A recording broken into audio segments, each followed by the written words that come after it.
Hello, fellow architects and faithful followers to the stream. I have done the Archmage run for Dark Souls 1 and Dark Souls 2. Dark Souls 2 Archmage run was probably one of the hardest runs I've done. One of the hardest, up there with, what was it, Broken Straight Sword, the no leveling Broken Straight Sword, also known as the Wretch run on the on my VOD. Tonight, attempting the Archmage run in Cinders, Dark Souls 3, version 2.5. Archmage run, for those of you who don't know, Yes, I'll explain. It's basically just glass cannon build, min-maxed for damage. So the main focus of the build is going to be entirely on doing more and more damage, the most damage as possible with magic. So I have a build worked out already. Archmage Shanto or Shantoto. Only Shanto sounds more male, so we'll go with that. I always play male anyway, so we're gonna be a sorcerer to start, and we have a few options. I always take Master Key because that's what you want to do here. You don't always spend too much time in here. Alright. So we're doing Cinders. This is Cinders 2.5. I think the last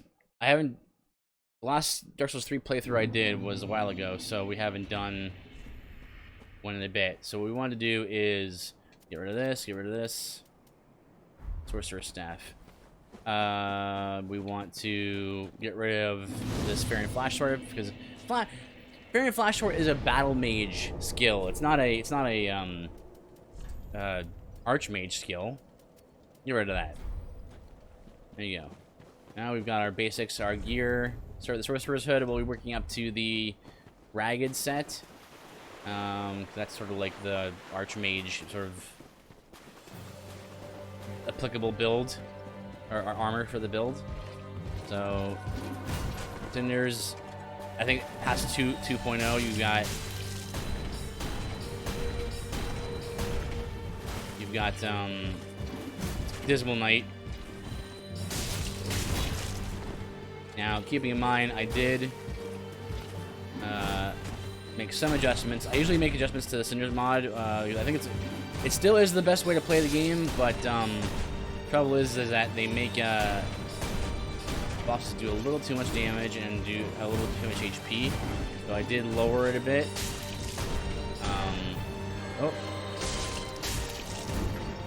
And basically, once we're through Dismal Night, you don't have to worry about his blocking anyway.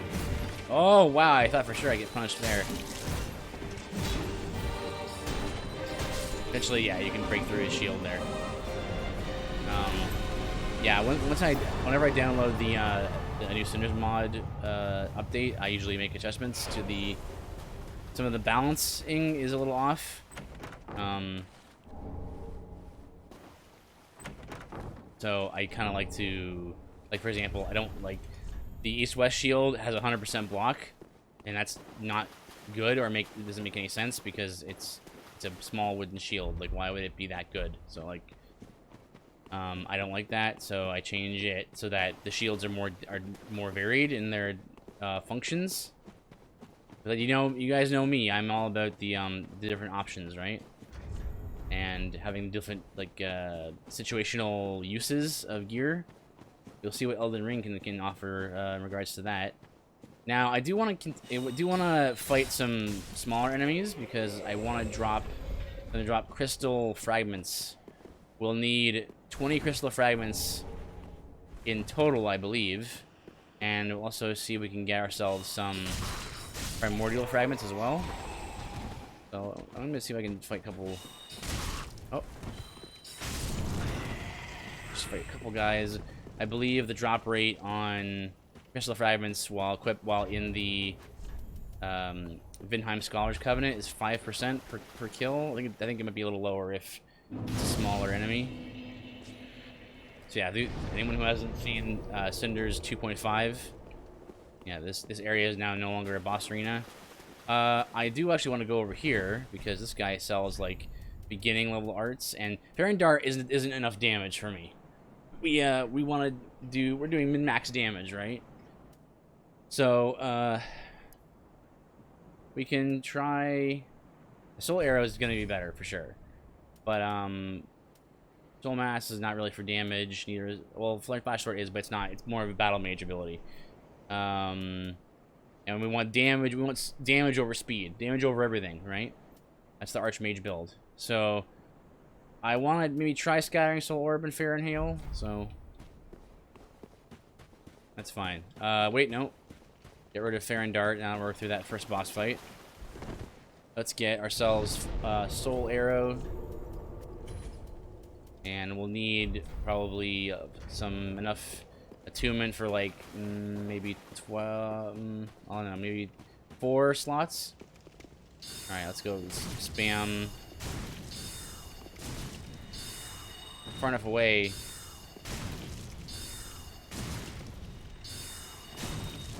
We're not even gonna be worried about casting time or anything, so we're not gonna be equipping the Sage's Ring or anything like that. Whoop. Basically, we're gonna be doing like a solo magic playthrough here, and we're gonna drop the Uchigatana, which is really cool in this version of the mod because it has a new moveset. Chaos Blade has it as well, and it's very good. They started incorporating some Sekiro animations into the mod. That's very good. I want to run up here. The Estus shard is no longer over here. Up on the in the hidden compartment.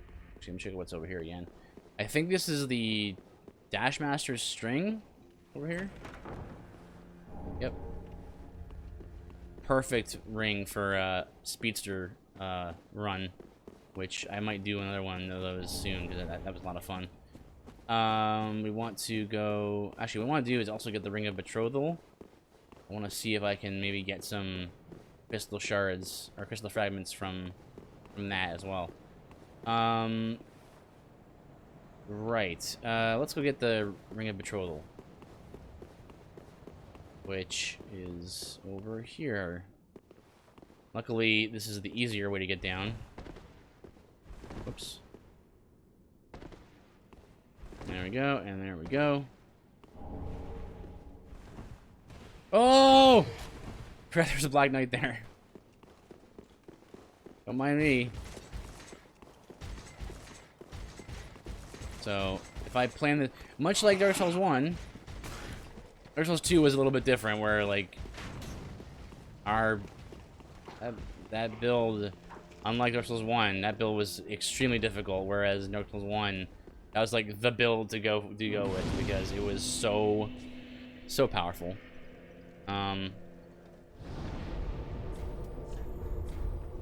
save my souls. I can do the tree skip, I guess. Not really much point anymore because you know the door's open now. You don't have to use the key, the grave key. Is that what it's called? Tower key, that's it.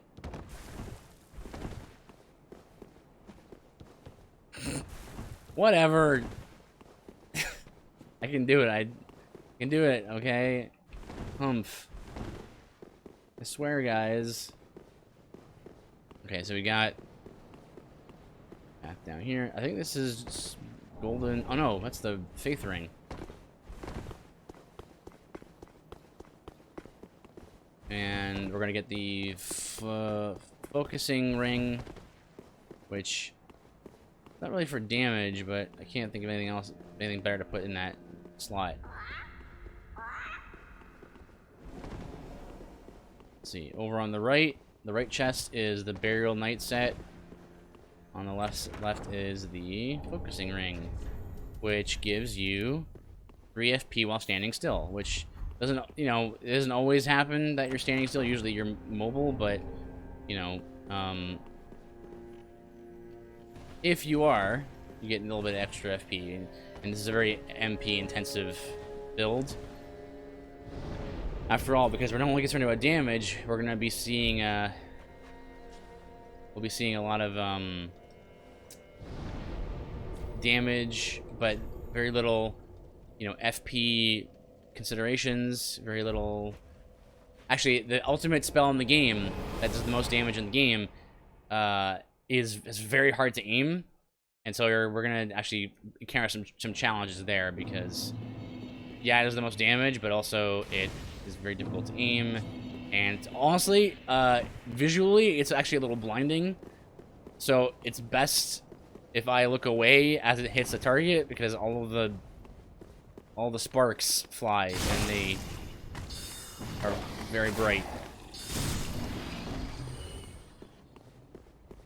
So, luckily though, in Cinders, you have FP regeneration, and I'm looking forward to seeing how Elden Ring does magic.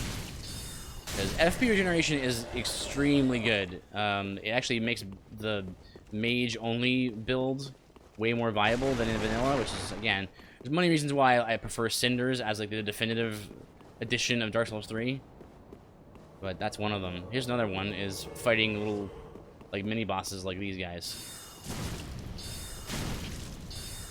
Now, what I don't like about Cinders is that they increased how much it takes to level. Nice, that was one round. There's the fragment, nice. So, and this is the mercenary ring, I think. Yeah, which gives you +6 vigor.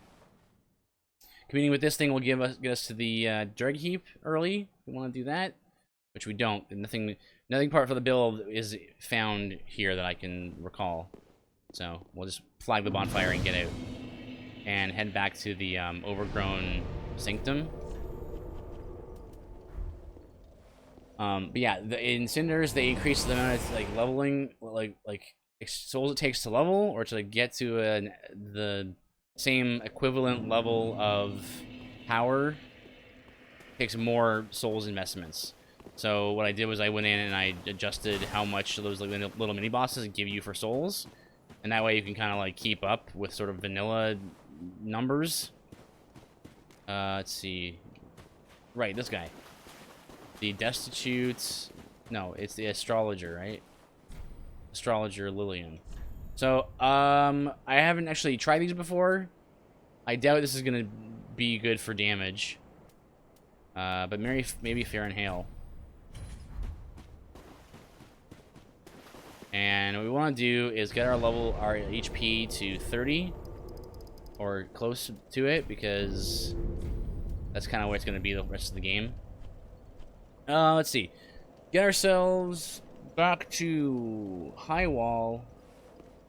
And we want to run through High Wall. What we want to do, and this is going to be probably the hardest part of the run, arguably. It depends on how other boss fights go. But we want to get to the Grand Archives, which, you know, getting there early is more difficult because it requires, you know, you're basically going to an end game area from the beginning of the game. So what we want to do is actually wait. Let me just test out some things here. Oh, the dog was on my tail. Don't do that to me. Test out these two. Let me just take a look here. I'm assuming this is okay. Interesting. So you can't spin. It's got the Fair and Hail animation, but it's okay. It lasts for a pretty long time. This is more like a turret type thing, though.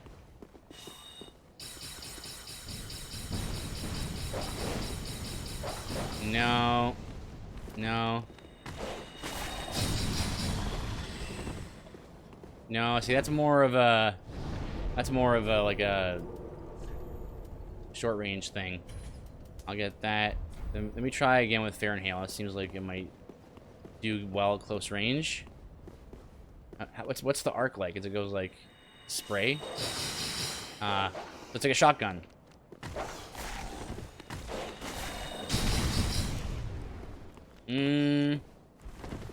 Damage though. I can probably like I can do this like what's this here? 203.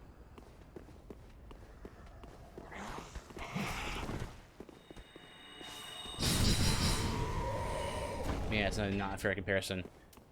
Let's see here. 156.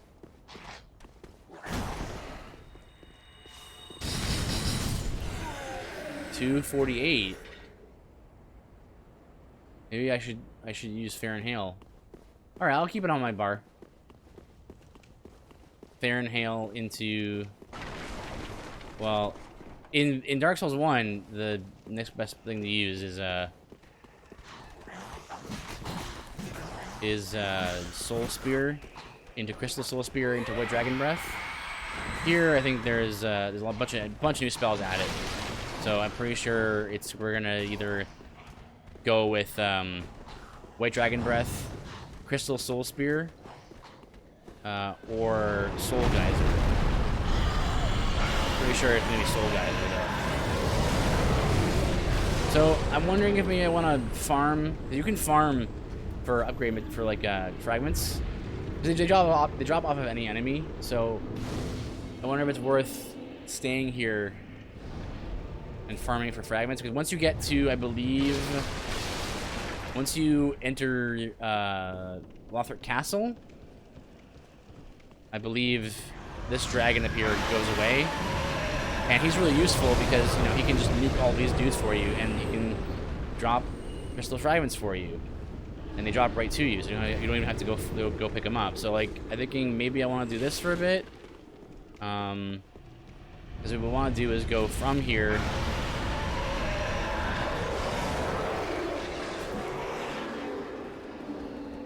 He has to see me. Come on.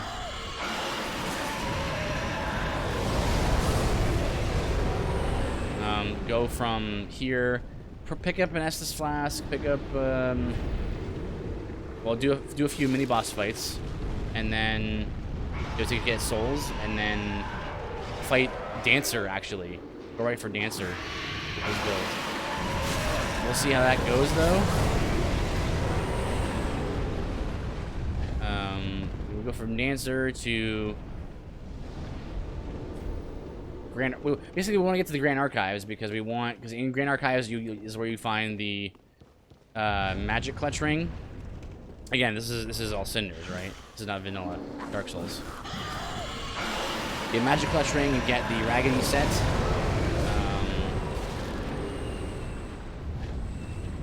You get Crystal Staff, Sage's Crystal Staff, which is the best min-maxed like Archmage weapon in the game for just pure damage.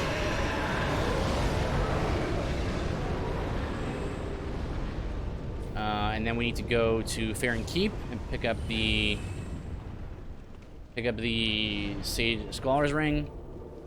And we need the Bellowing Dragon Crest Ring, which we can get from a chest in Irithil Dungeon, which we will be doing as well.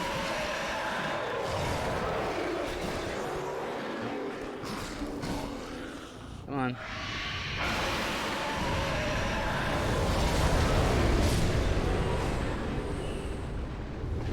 And then what'll that be? So then after that, it's just a matter of... We can also get the Sacred Bloom Shield, which has a good passive on it. So between the Scholar Ring and the Raggedy set, it'll give us a plus 14 intelligence. Add on to that.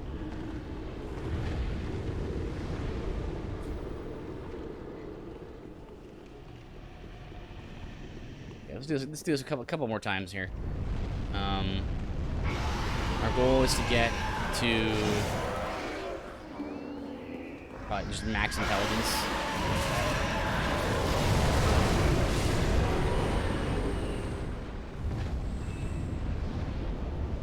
And oh yeah, we have to get to Irithil as well, and to unlock the advanced sorcerer shop.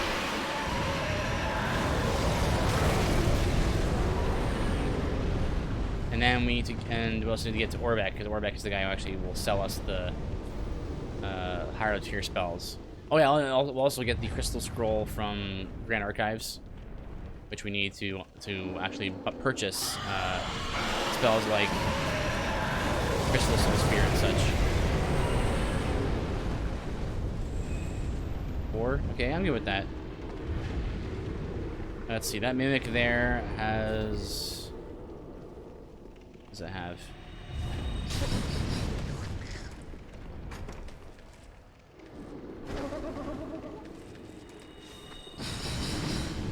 Oh! That was close.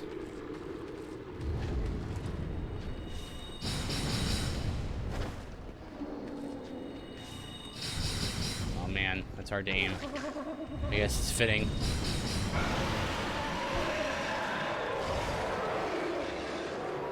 Nope, let's try to get up the stairs. Go, go, go. We're over at like... Okay, interesting.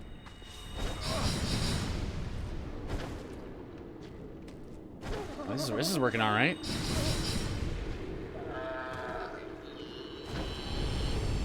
Venerable Sage's set. Max HP +5. It's a little more tankier mage to take magic damage better. That's pretty cool, actually. But no, we're not worried about magic tank. We're not magic tank. We're magic damage. Oop. So many different armor sets, so many different permutations of different things. This is no longer a mimic like it used to be. Cleric's Giant, Cleric's Parma.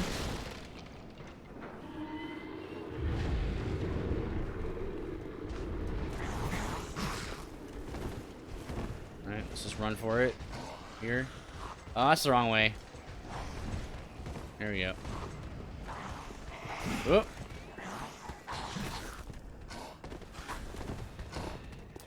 Now, we mainly want to get here for the Estus Flask Shard, and then we want to move in for the kill with the... Yeah, get out of here. Nice. Move in for the kill in regards to the Pursuer mini-boss. And probably Captain Moral as well. If we kill those two guys, we'll get a bunch of souls, which will be a huge boon to our build. And then we can go fight the your Eagle Kite shield. Actually, a good tank shield. Good tank melee hybrid. Tank damage dealer hybrid. All right. Oop! Grab it. Go, go, go. That's fine.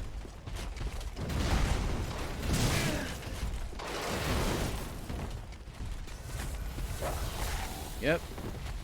That's fine. We'll just run for the Night's Rest bonfire.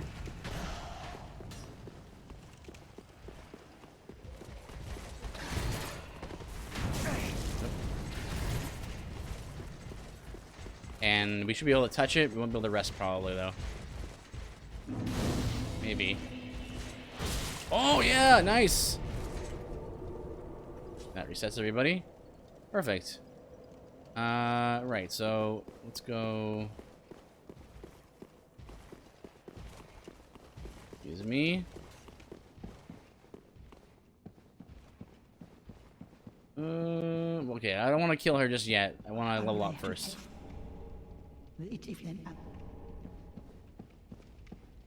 But let's see.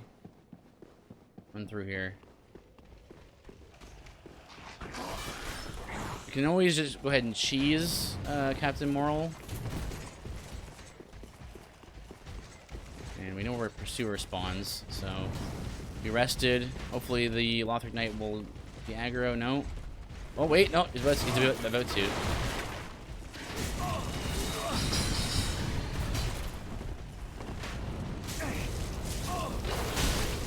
Oh hey, nice.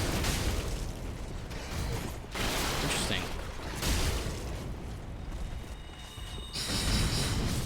Beautiful. Let's see. Alright. We're very low on Estus right now. What I want to do... So the fire is an interesting little environmental hazard there. Hello, Sid Twitch. Welcome back. Yes, thank you.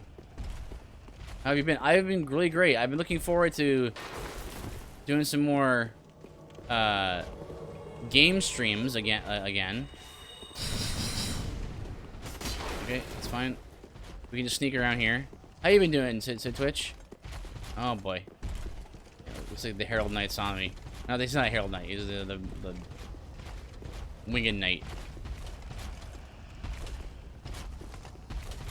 Bad. That's good, man.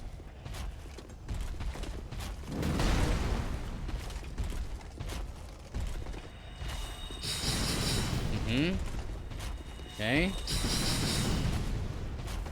This is interesting.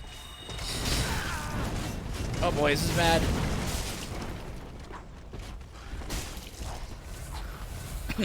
Alright, alright. Nice. This is your favorite game? It is probably my favorite game, yeah, of all time, I'd say. I've got probably the most hours in it. It's a lot of content in the game. Very, lots of builds to try out, and so it's very easy to like play it over and over again. Is that an invasion? It is an NPC invasion, so it's a computer generated invasion. If it was a real player, he would be playing extremely passively right now. What I'm trying to do right now is trick him into the fire, because that's a good way to do some extra damage.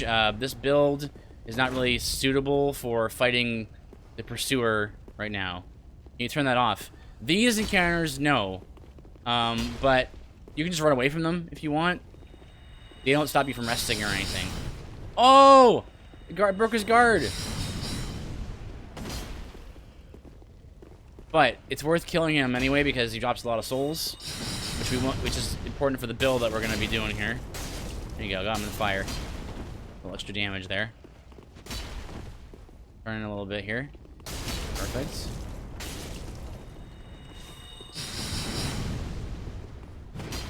So the build that we're doing is the Archmage build, and people who have seen my other runs of this know that that build is all about just min-maxing damage and not caring about anything else. So we're using spells right now that aren't very MP efficient, and they also are a little hard to aim, but do the most damage for my level. So what we want to do is... Oh shoot, I'm gonna get hit right here. Yeah. That didn't even reach. So yeah, like the range can be pretty bad and all that, but the damage is where it's at. So I've done this run in the other Dark Souls games, Dark Souls 1 and Dark Souls 2. Dark Souls 1's build was super OP, as it turned out. The class is balanced, yeah. That's part of what makes the game so amazing, is like there's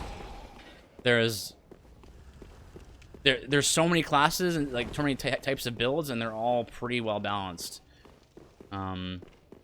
It's just a matter, what it comes down to is each encounter is sort of designed in such a way where there's an optimal sort of build for each encounter, but you can get by and you can manage no matter what build you have, and so it's very well balanced in that regard. There's not like any fight where it's like, oh man, this fight's like impossible without this weapon or this item or whatever. It's all possible. It's just a matter of how hard or how easy it is, and it can be really fun. This is one of my favorite things I like things to do for me is to that doesn't work. Is to do these kinds of runs because it gets you a chance to experiment with stuff that you may never have experimented before, and it can be very fun to do that. All right, so what I'd like to do is maybe lure him into attacking and then attack. The casting time on Fair and Hail, which is the spell that we're currently using, is not the best. Nice. Now, ideally, this spell is best used when like a shotgun. So the closest you are to the target, the more damage it will do. But the trouble is this guy will like do some pretty good damage to me if I get caught in his swings. So I don't want to do that. Okay, luckily he didn't follow up there. And I'm out of Estus, so I have no more healing. So what I like to do is finish him off. And Dark Souls games are very interesting because the combat is very... Oh! I have no other heals. Wait, do I have... No, it's dexterity. Almost got him. Nice. The combat is very turn-based, but also very action-focused as well. Okay, let me sneak past this Lothric Knight. And up here, I get shot by this crossbow bolt. Yeah, there we go. And boom. Okay. So, let's start with getting our vigor to 30 to get. So that's about as much HP as we're gonna need for the run. And now we're just gonna probably just pump intelligence to get more damage out. What we're gonna do is we're gonna make a detour here, and we're actually gonna do the game out of sequence, because in order to get our build to be like as ultimate as possible, we have to go fight a boss that's kind of like a mid-game boss, but we can you can optionally choose to fight her right now, which is like right at the beginning of the game. So this might not work out. If not, I can go and do other things while I'm getting some levels. But let's go ahead and do this.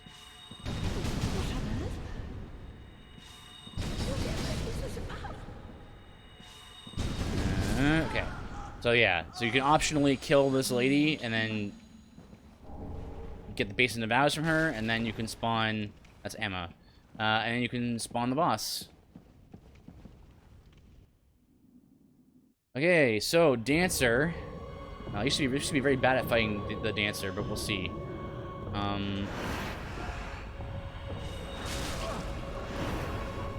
Okay, the damage is not too bad.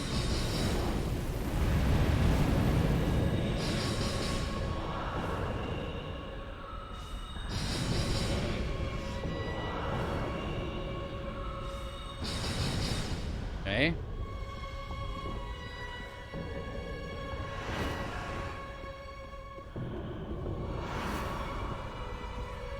Oh, I expected to follow up there.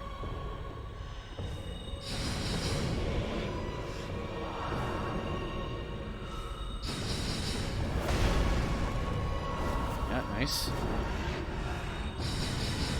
I need two hits to be the damage I'm doing here. Roll out when she does the spawns the fire on her right hand. She's gonna walk around a bit. She's gonna do the grab attack. Roll to the left. She's gonna walk around for a bit more. She's gonna probably do her sword slam. Yep. And then roll left again. Two follow-ups there sometimes. And get out of the way of that one. Alright, I'll back off. Okay, she's going into phase 2 here. Hello, Patty Tap Tap. Welcome. Switch to my soul arrow here. Oh, I'm out of MP. That's alright. I just gotta run around a little bit. Let my passive regeneration do the trick here. So, you know, here's where, you know, phase 2 can be a little trickier. Just gonna spin right here. Yeah. People get caught off guard a lot there. 141.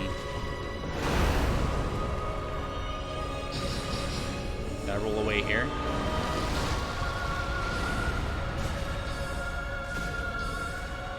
Okay, this is going alright. And swoosh. And then...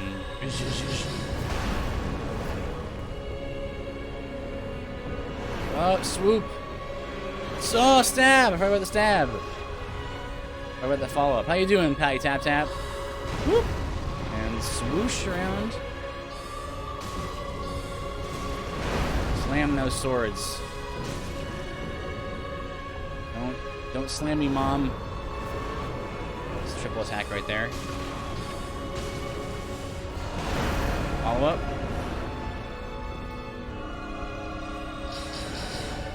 See, that doesn't reach. It's not far enough.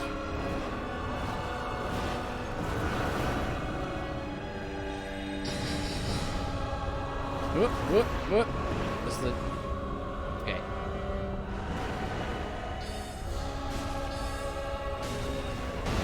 Don't fall for that. And you can bait that attack out in phase 1, and you can actually get free hits on her there. But in phase 2, she punishes you for doing that. Stand behind these things, get her to spin. Okay, this is working. This is good, looking good. I'm gonna heal up, top off. Nice.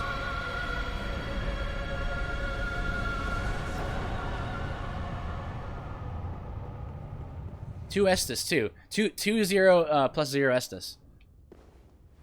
All right, this is good. So now that we kind of sequence broken, we can go get ourselves some actual like upgrades to our build. We're gonna flag off this Lothric Castle bonfire. Let's see. We don't have much in the way of heals right now. Just gonna keep leveling our intelligence. We need more damage because we're basically at an end game area right now. Like, so we're meant to be here at the end near the end of the game. But the way this game is designed, and all the Souls games are kind of designed like this, where yes, enemies here are tougher, but they're not so tough that you can't like overcome it through just playing well enough. Like most of my build runs, this is gonna be there's so many spells and armor and weapons in the game and stuff, and you know it's good. I love it.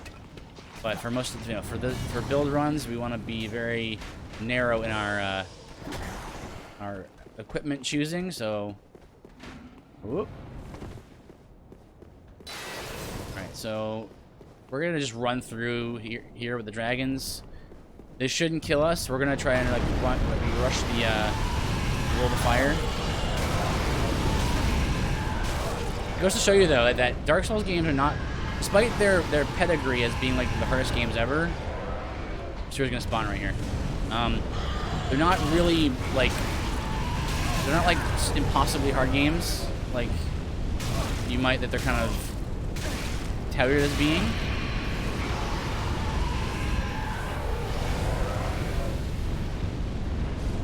There he is. There you go. They are hard, right? But they're not like Jump King, I want to be the guy type experiences. They're actually not. They're actually pretty reasonable.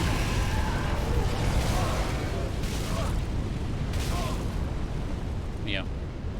And we want to rush up here. Avoid these fire bombs. Oh, we didn't avoid the fire bomb like we thought I would.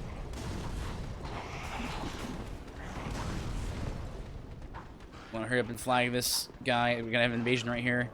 Yulia invades you right here in Cinders, and we want to just get around here. Hopefully, should I start? Well, which Dark Souls game is your favorite? Should I start with one? My favorite is Dark Souls 3, which is the one we're playing right now. I recommend you probably start. I would say.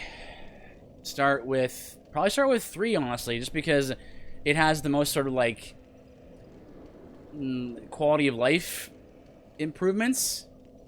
You're gonna get like less frustrated with Dark Souls 3, I think, because there's gonna be a lot of you'll have a hub and you'll know more about what to do in the game.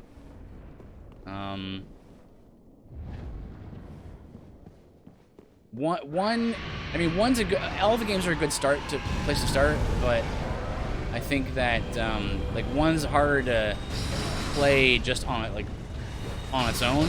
You have to know more about the game to play it. Nice. Where do you read the lore? Look up. Oh shoot.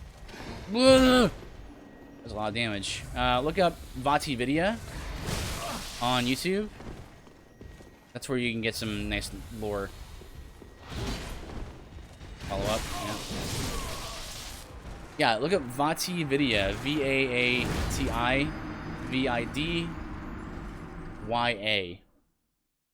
And he's got a bunch of lore videos about all the Souls games and Sekiro.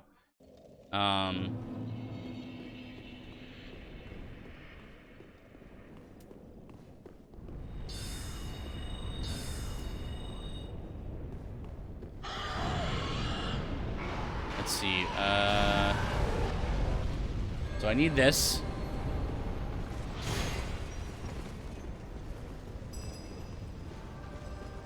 Cool, thanks. Yeah, no problem. Yeah, these are... To me, these games really sort of bring together the best of both worlds when it comes to action combat and turn-based combat. That's the way I like to look at it. It's like it's an action game, but a lot of mechanics sort of reward like methodical turn-based playing. Here's a little cheese I like to do for some tougher enemies that spawn around here. You can actually just like walk on the outside of this elevator, and you can lure them to attack you, and there you go.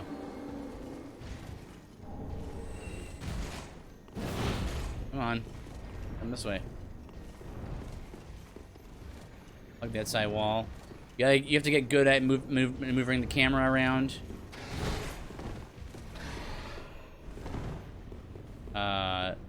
Everything in the Souls games are tools. So even like something like lock on, for example. Lock on is not something that you necessarily always want to use. It can be useful in a lot of encounters, but not always. So like it's cool, kind of like, okay, that's not gonna hit you there.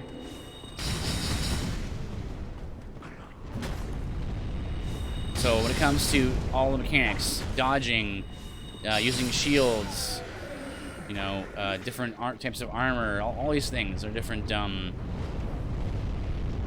ways of playing, and they make each encounter harder or easier.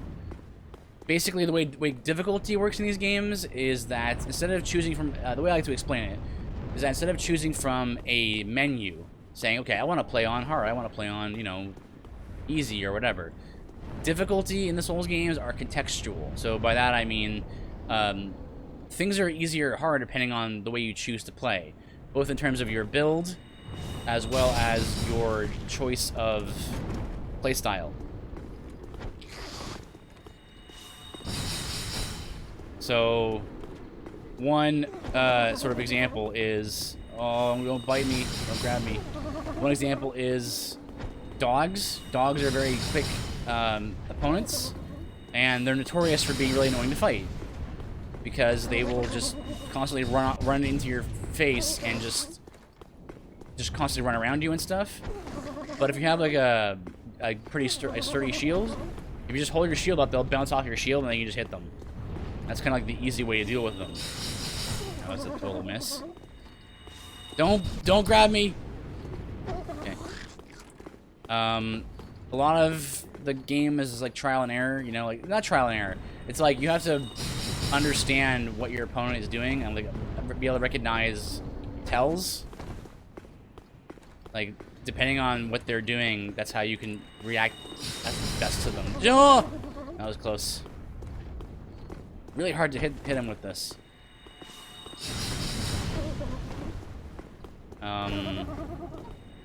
So it's kind of interesting because oh, I'm mashing.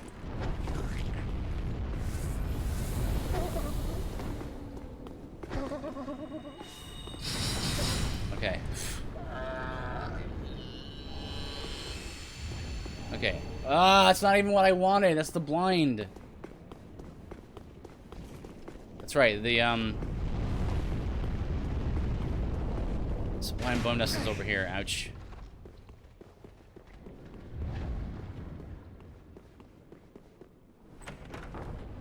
Ow.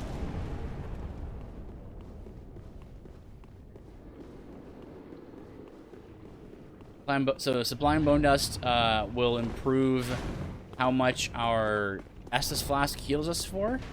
So it's probably a pretty key item in every run. Well, no, not every run, but most runs. Is to get, you know, more Estus Flask shards, which improves how many times you can use your Estus Flask to heal. And the Undead Bone Shards improve how much that you heal for. So running around, like knowing where those are and then running around and picking those up is very helpful. I want to go back to the bonfire to replenish my Estus Flask shards, or Estus Flasks, period. There you go. And I will travel back to the Firelink Shrine to turn those in. I think I have 2 to turn in. And that'll help us survive longer. Now, at this point, we are now in that late game area. I want to actually go probably find... Before Hestus Flask. Really? I thought I had more than 1. Okay, that's fine. Right. I want to go find... what's his name? What's his name? I can't remember. The magic caster guy. Because he's the guy you can learn new spells from. So what we want to do is head to High Wall, or the foot of the High Wall. Head to the Undead Settlement, and then from there we can go find some other stuff, some other Estus Flask shards and other Undead Bone shard, and then we can go to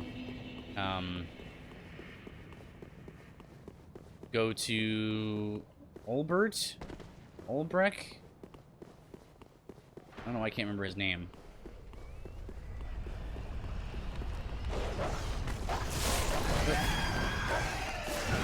Also, I have a lot of souls on me right now. I don't want to lose these. I should have leveled up before I left the bonfire.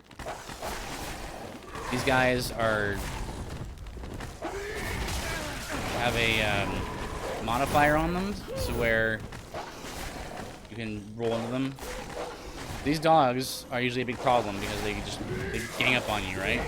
But you can deal with them pretty easily with a shield. But our build doesn't allow us to use shields, so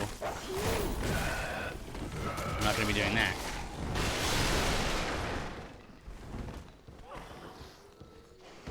Oh shoot! I didn't mean to fall there. Okay.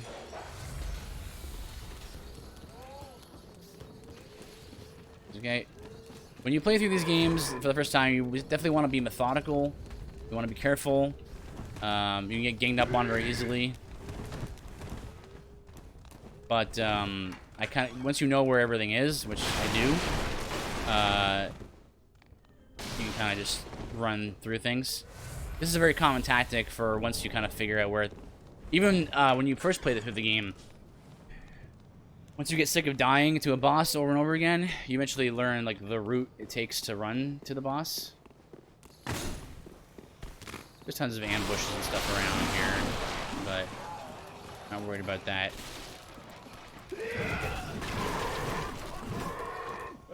We do want to run up here, though. Because there's an Estus Flask shard in this chest over here.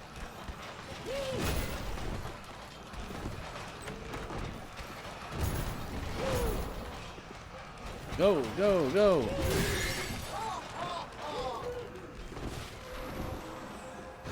And there's normally an invasion right here, but I'm not embered, so...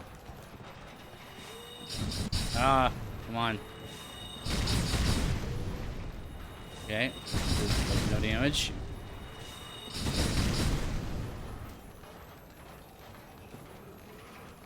Disappear.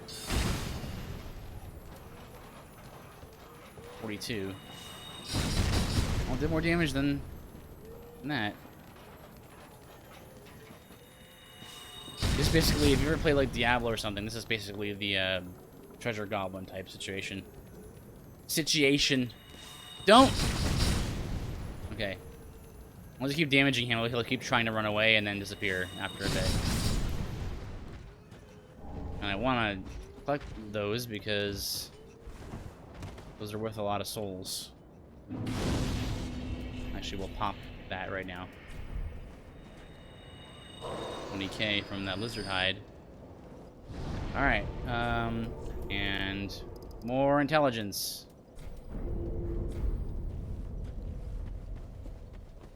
Do I have an ember? I do not. Let us go to... Yeah, we're gonna run around here.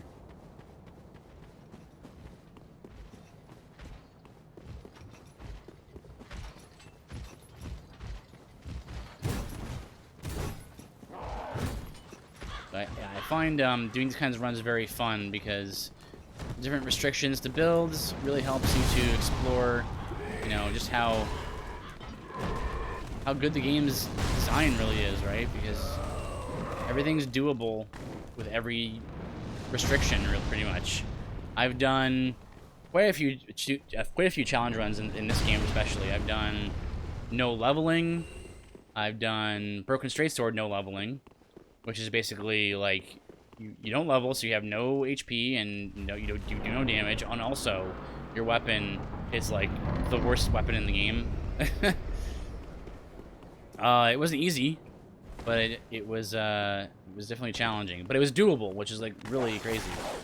But I've done like rolling damage. Like there's some rings and armor in the game that you can equip that when you roll, you do a little bit of damage. So I've done a run like that. It was interesting.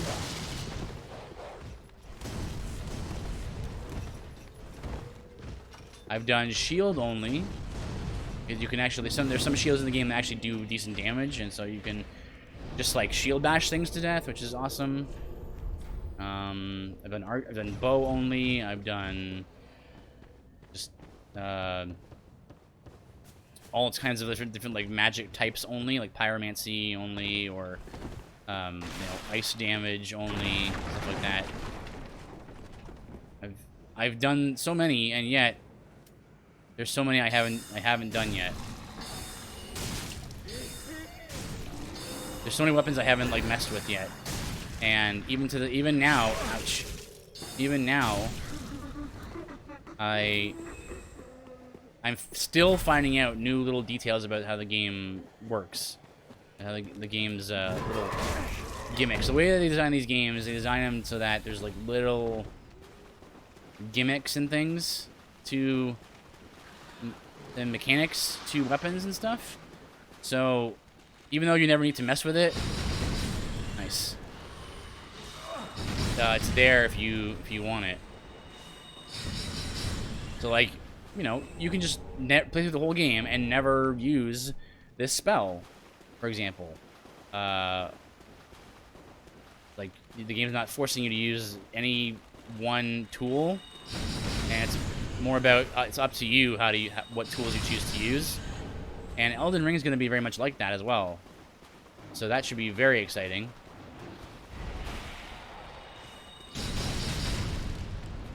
Oh. Oh. Oh boy. I have to get poisoned.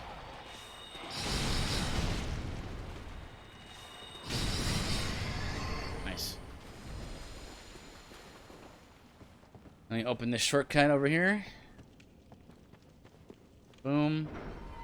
Now we can go back to the bonfire. This is a very common design philosophy in the Souls games. You run around, you know, the shortcuts and bonfires are always closer than you might think.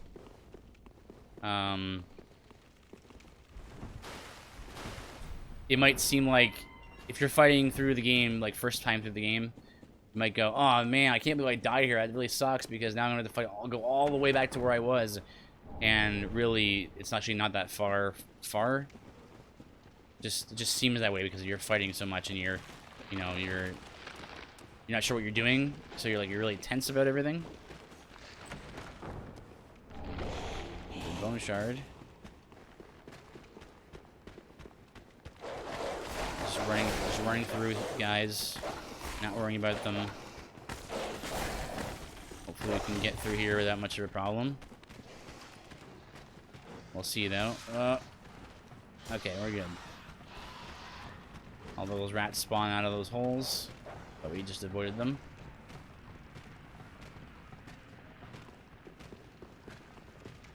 And we can go here. Open that little way. Guy's gonna aggro me as I approach the door. Yeah.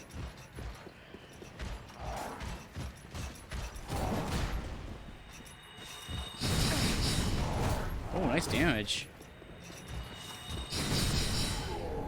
Nice.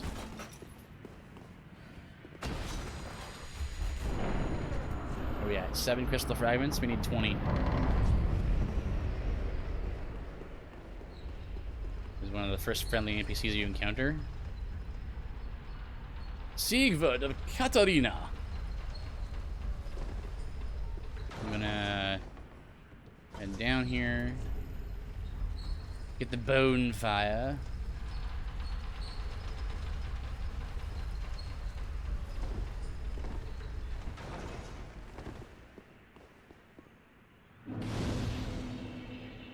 And messed up. Don't have enough for a level. Oh, wait. Let me get some. No, I always forget to do this, but I should get some. Let's get some homeward bones. Get like the 4. Forge some undead bone, or forge some homeward bones. That'll help us get back to warp back to a bonfire while we're out in the field, which I always forget to do. This area has a couple mini bosses to fight. This is road sacrifices. So there's a Black Knight right here.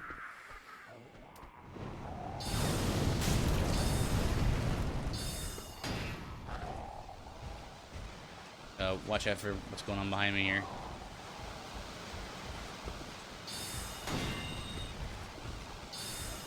Don't guard. Whoa!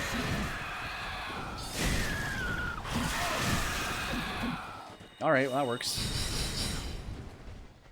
I love that you can like knock enemies off of ledges and stuff in this game. They actually removed that in Sekiro, and I was very disappointed with that. Very sad about that. I mean, you can knock them off, but you don't get rewards for doing so, so what's the point? Oh. Come closer. Duh! But you'd be so close to hit someone with this. Nice. Nice. Okay, so the mini boss fight is over here with the lady who's ignoring me, the butcher. I like to lure her over here because this is a better place to fight than fighting her on that little ledge. Just fight in this little area here. And a common tactic in Dark Souls is to like space things out. So like you want to like bait out an attack and then just space it so that you're not in the way, and then counterattack. Nice. I was too close there, so I got punished.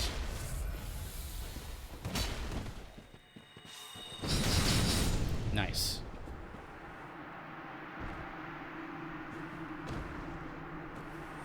She gives you the butcher knife and the blight ring and cinders. There's a secret area underneath this bridge, but we don't need to worry about that for this build. A lot of, in this game, in all these games actually, there's a lot of alternate paths and little secret side areas that you can find for like extra loot and stuff, but we don't have to worry about that because I know what items I want for the build. There's a lot of experimentation that goes into making this game. This is why I keep going back to this game over and over again. The combat is so fun. There's some amazing boss battles in this game, and just every time I play through the game, it's different. Like it's just a different experience. The combat is what the Grizzhole, welcome. JB5, Grizzhole, Little Birdie, thank you for the follows. Appreciate it. My name is Mifuki. I play mainly RPGs of all sorts, though I am usually I'm known for my Dark Souls runs. I do a bunch of different gimmick runs and build runs for the game. Thanks guys for the raid. Thank you for the follows. Right now I'm playing through Cinders. It's my preferred way of playing Dark Souls 3. And then also on Saturdays I do Love it. I have an unhealthy addiction to Souls games. I adore the Souls games. I think I have my current Souls, or Dark Souls 3 playthrough time is like 1,050 or so. Probably 1,100. So I just, every time I play a different game, I'm always like, man, I'm jonesing for some Dark Souls again. So right now we're doing the Archmage run. Nice, yeah. So the Archmage run is basically min-maxed magic damage.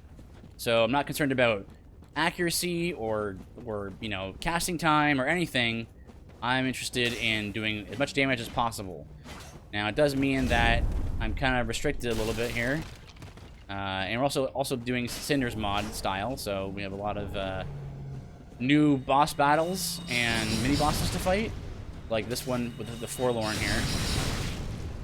Now, at this point in the game, the most damage we can do is the Fair and Hail ability. We've already beaten Dancer early. Oh. Right now, I'm just kind of cheesing Forlorn a little bit. We're a little squishy. I've played with Convergence, but not Cinders yet. Yeah, Convergence, I played for a bit. I got, still exploring all... Convergence is great. Convergence has a lot of content. I am waiting for the day that Elden Ring comes out. I even did like a little review of the trailer. I spent about an hour like slowing the trailer down and looking at all the details. Come on now, Forlorn. Luckily, our FP regenerates in Cinders, which is good. Yeah, but no, Convergence has a lot of good content that I like. I wasn't a fan of some of the bosses. I think that they made the bosses a little bit. It's a mixed bag. I think Royal Dark Wraith was not a very good boss. IMO. I thought Wolnir was a cool boss. I didn't really like what they did with what the Abyss Watchers. Some of the bosses were done poorly, but like they made Wolnir actually challenging. Yeah, well, they made Wolnir actually like into like a more Souls-like boss fight, you know, rather than a gimmick fight, which is good. Into a real boss, right. Excuse me. But out of all the mods I've played for the Souls games, I think Cinders is the sort of like the definitive edition version of Dark Souls 3 for me. It adds so much content, and it adds it in a way that's not like... Here we go, Orbeck. Let's go ahead and get Orbeck, because we're going to have him teach us all the good spells. Also, we got to roll into his scrolls, because we have to do that, because that's what you do. As soon as you see something like that, you got to roll into it. But yeah, some of the boss fights. Because here's the thing about the Souls games that's very important to remember. I think a lot of people forget this, is that I was just talking about earlier. They're not really games that are... They're not like I Want to Be the Guy or a Jump King or what's that other like mountain climbing game? Getting Over It. They're not games that are like the hardest games ever because they're like hardcore hardest games ever.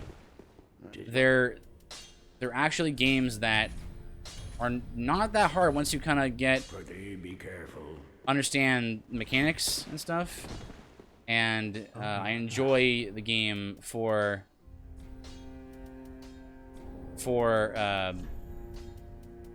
the freedom of build diversity, and not necessarily for its difficulty, even though difficulty is fine, you know, I don't hate it for that, but for me it's just like every playthrough is different and I can mix the things up, right?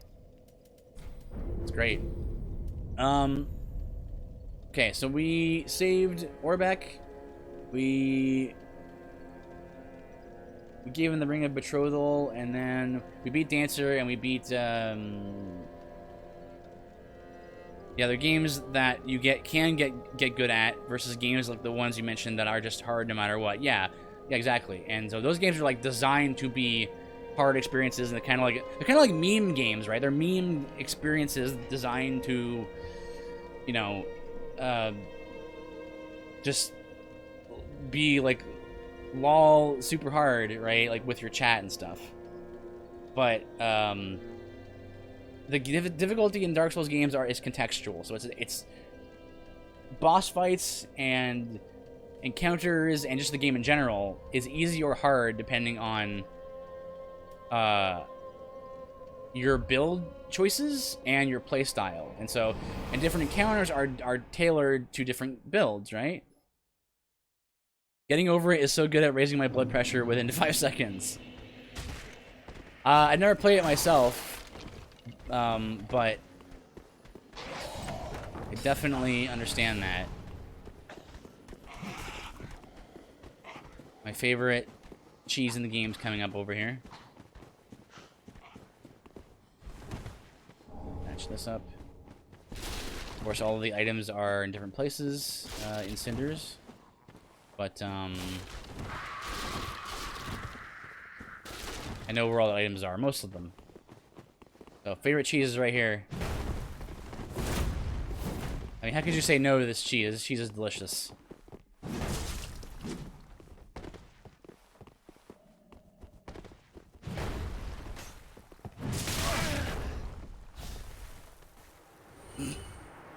I love doing it every time. So good. Alright, Great Club, Exile Greatsword. And we're here to pick up the Scholar Ring, because that's going to be improving our damage. That's what we really care about. Once our damage is sufficiently good, we're going to go fight. I love saying them two off like that. Yeah. Any kind of cheese in these games, I just love it. Love doing it. So yeah, we're gonna get a little more powered up, and then we're gonna go fight Dragon Slayer armor. Because for the build, we're gonna want to get into the Grand Archives as soon as possible. Nice. Nice spacing there.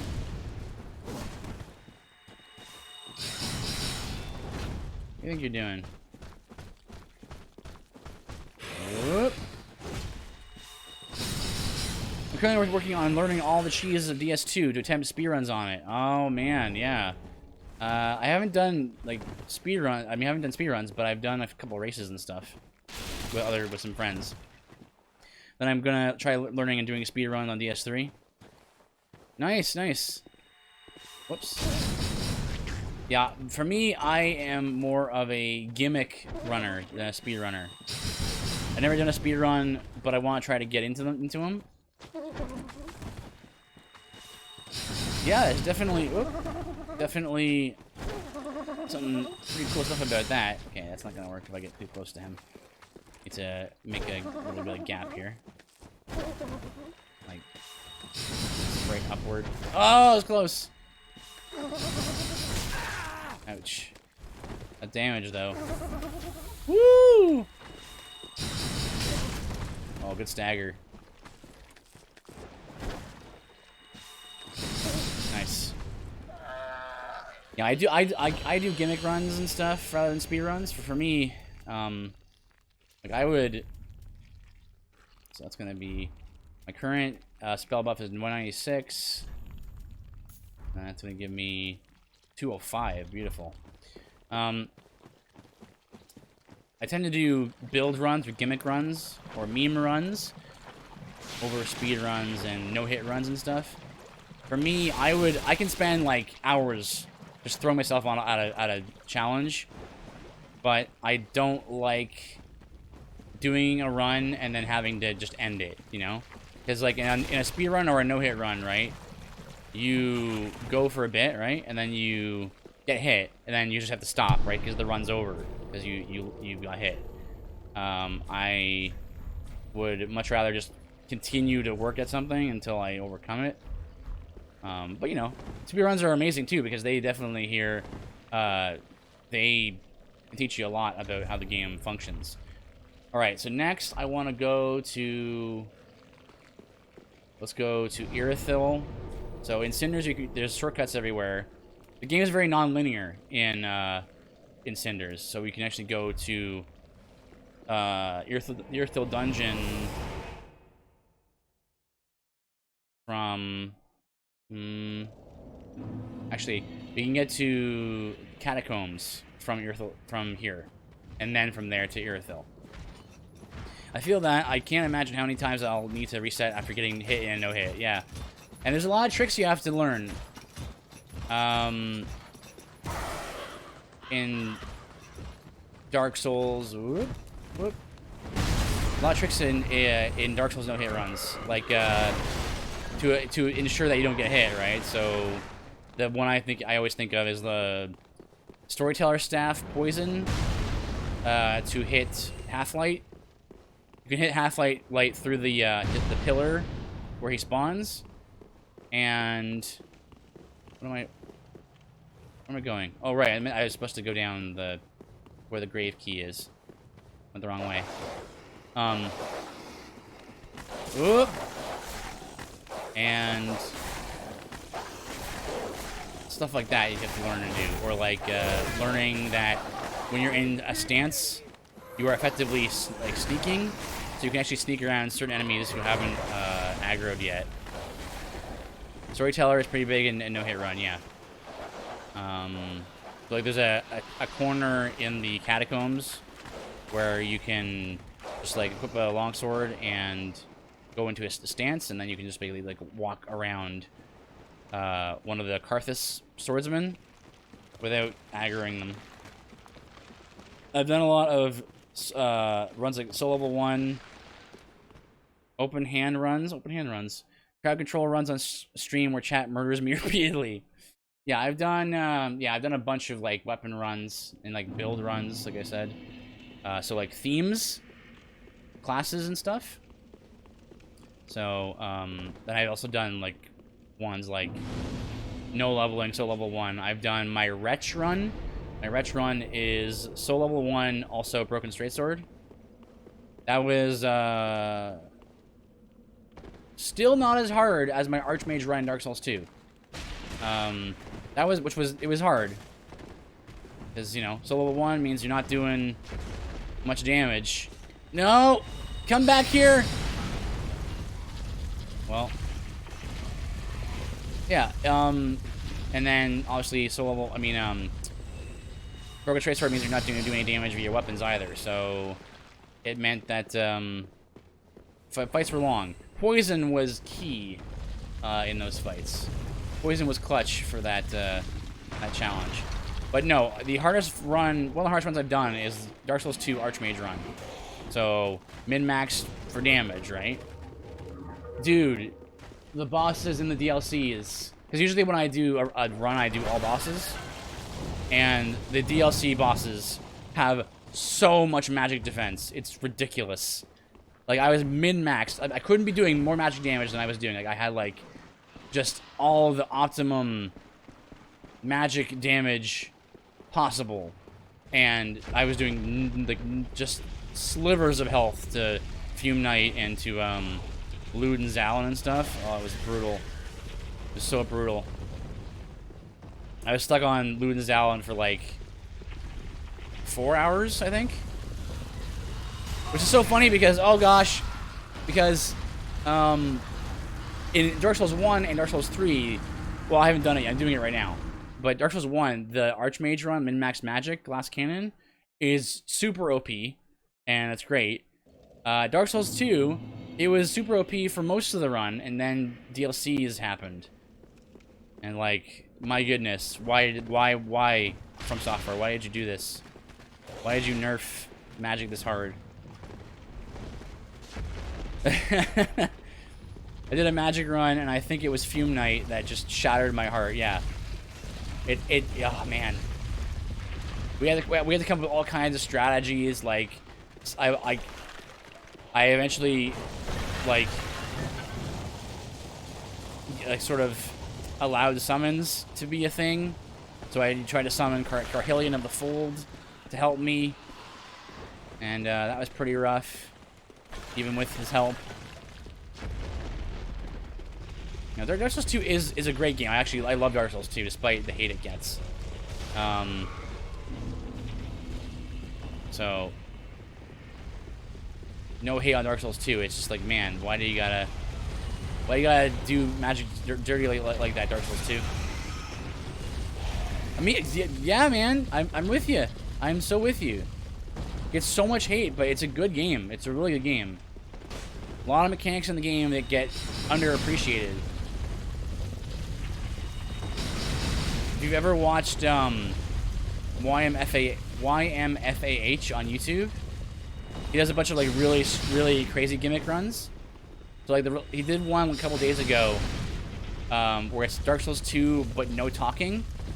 So it's like, how do you get through the Dark Souls without talking to anybody? And it's so interesting how like the game is so well designed that you can actually get through the game without having to talk to anybody. I was just watching that before I streamed today. Yeah, it's an incredible video. It's really great. Because at multiple times in the video, you're thinking like, there's no way he can do this now, because like he can't level, he can't upgrade his weapons, he can't you know, he can't make it down to the well in Majula, right? And you go, oh, but wait a second. In Dark Souls 2, equipping different armor pieces gives you different like bonuses, right? So it's like, oh man, that's awesome. It actually makes it super viable to do. Please don't kill me. Ah!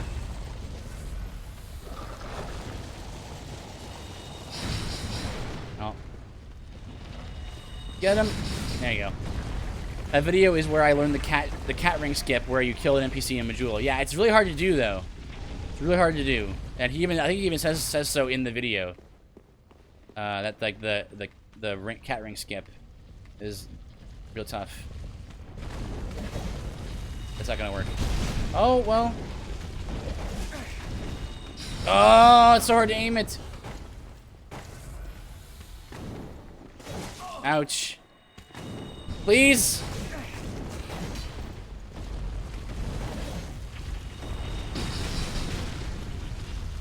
Okay, the reason why I'm picking on this guy is because I have to get up there, because the skeleton ball right here in Cinders, she drops the small doll.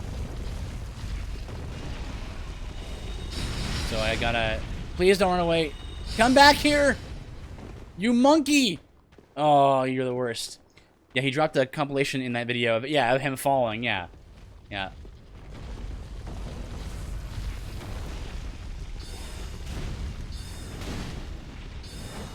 Ah.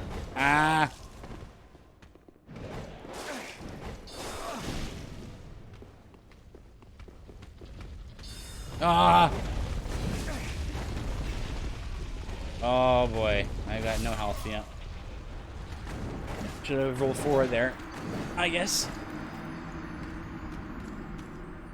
Okay, well, we dealt with Morton at least. I mean, we can always just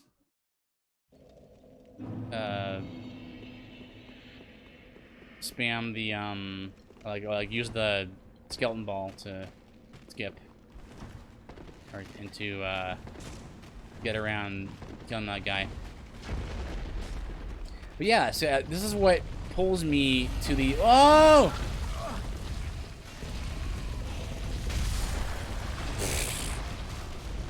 This is what pulls me to the Souls games so much, right? I've played tons of RPGs, and I continue to play them, but every time I'm like, man, I really wish this game gave me as much freedom as the Souls games do. And the perfect fusion of turn-based and action combat in the Souls games, just like really amazing.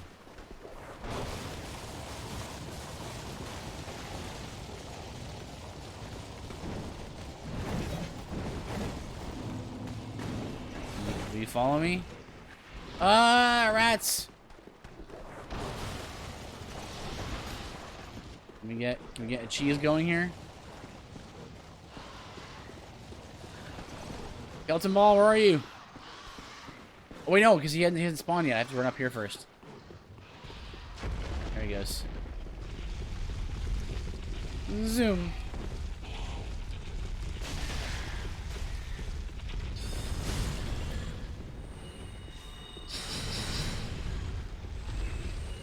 That rat is like being real sneaky right here.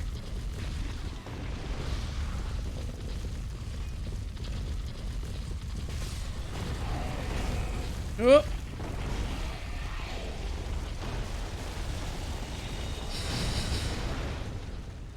And boop. Okay. Do I have any other sources of healing? I do not.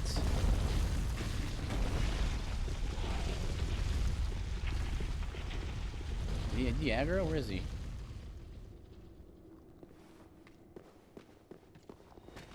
Come on, come on. No, not enough to kill. Kill shot. No. I'm gonna look for a while, grab some food, and stretch now that I'm done streaming. Go practice CS2 cheese or play the Ghost Hunters game. Have a good rest of your stream. Good night. Good night, Grizz. Ah! Grizz. Appreciate the raid, buddy. Appreciate it. Take care, man. Good DS. Good luck on your DS2 runs. Okay, so I'm gonna go ahead and spam, or like spam, cheese this guy. If I can, there he goes.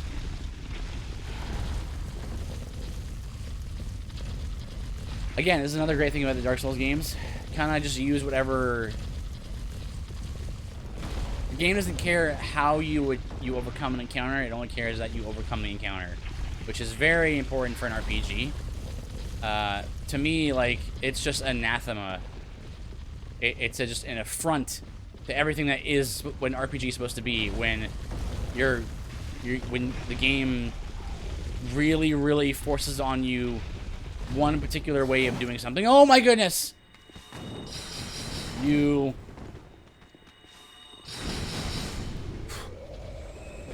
another one over here, though.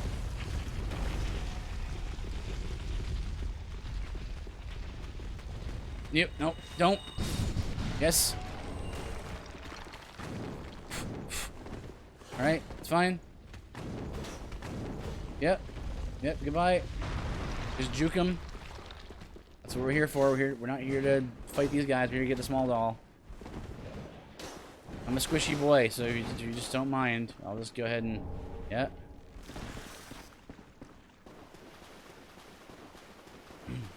There's so many RPGs that don't give you enough tools to mess with.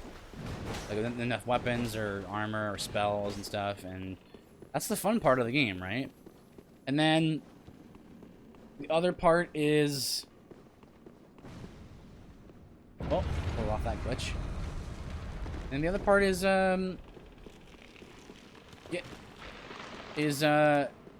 giving you enough freedom in encounters, right?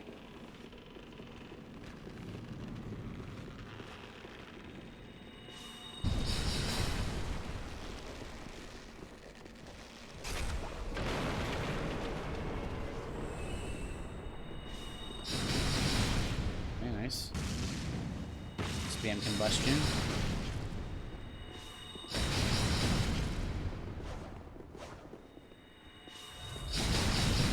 Do that.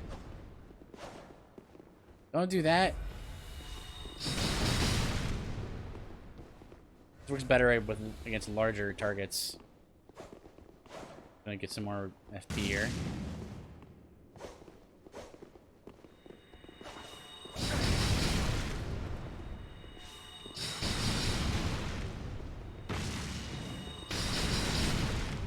Almost. One more.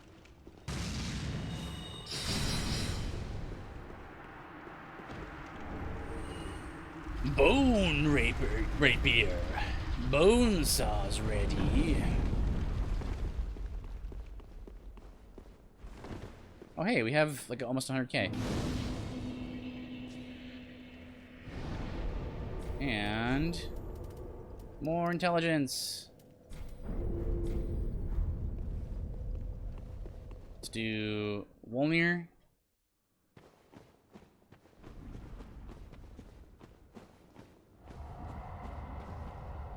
Hmm. Yeah, let's do, yeah, we'll do one there. Hmm.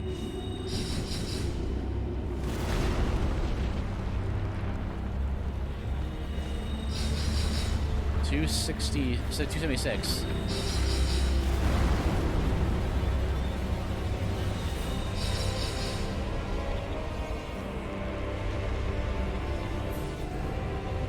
Zoom.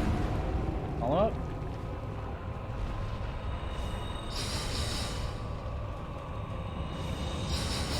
That's not gonna reach. So generate some more P here. By standing still, we get a little extra. That's not good. That RNG to get him to spawn skeletons. Oh, nice. That's good.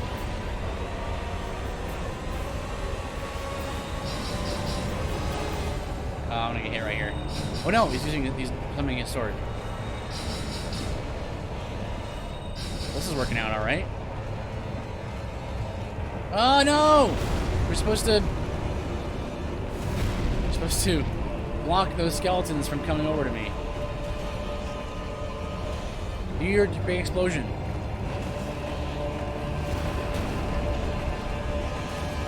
Okay, well, at least these are just the regular skeletons and not the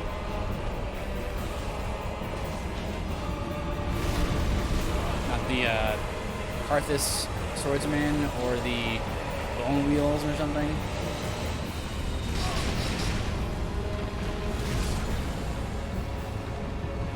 Right. No? Usually he doesn't use the sword for very long. Nice to see him use it for this long. Damage is pretty good. Oh boy. I'm gonna hit right here. No? Nice.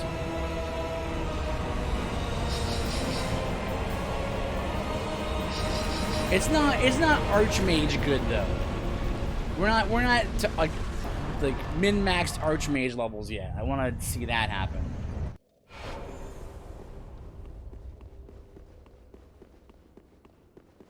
In that chest is Gravelord Sword Dance and the Gravelord Sword. Head on out of there. Now that we're here, though, we can get a few key items. Get ourselves, oh wait, I should kill this guy. Gonna try and sword me.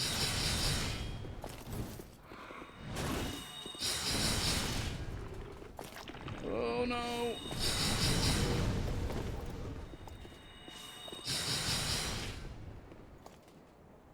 Okay, well, as long as he stays passive, I can just go ahead and regen my FP here, and I love that Cinders adds like iframes to your back, your what do we call it? Your what's the word? Your backstep. That's the word. What are we at now? 14? No way. Nice. Perfect. Lucky rolls here. Now, these bricks right there, like see where those those bunches of bricks are lined up? That's where the spawn point is for the ambush from behind. If we go up to it. Whoop. Get a bit right here, I think. No. And then bite. Yep. Oh. Nice.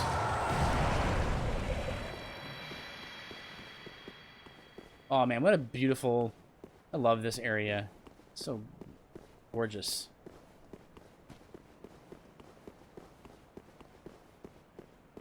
The aesthetics, really. The Dark Souls games that aren't like the most high fidelity, hyper intense graphically, right? But their aesthetic is really where they just do so well. Get more and more level there. Maybe I also do want to get some endurance.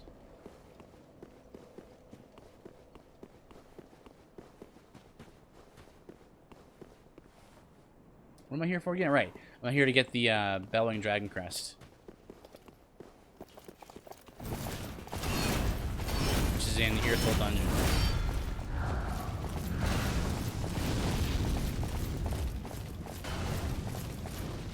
Also, the advanced magic trainer is over here. By the bonfire. Hey, excuse me. That was rude. Shoo, shoo, shoo.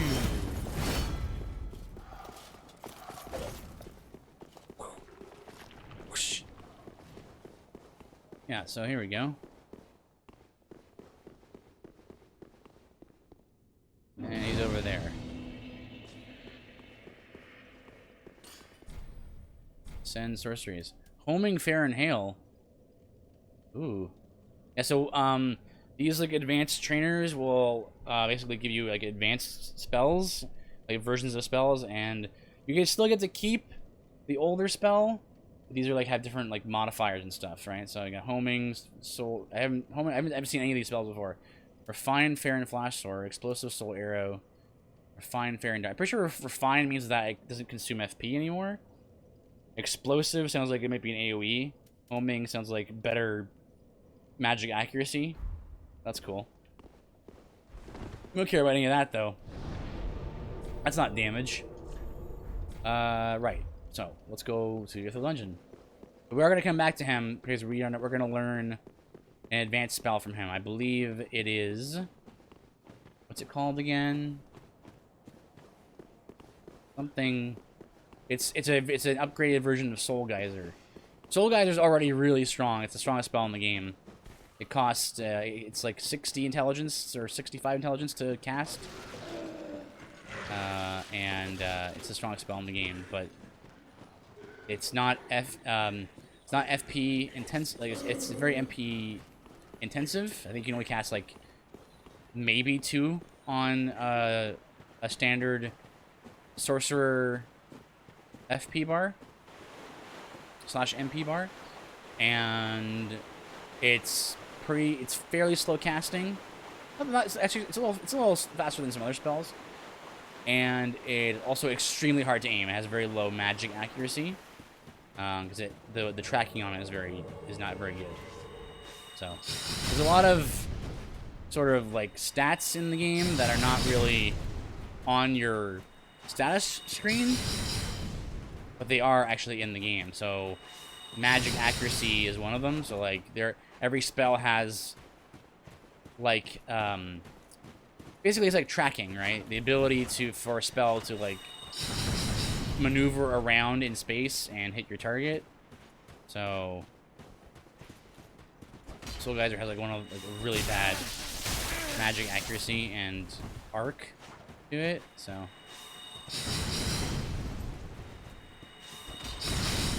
nice.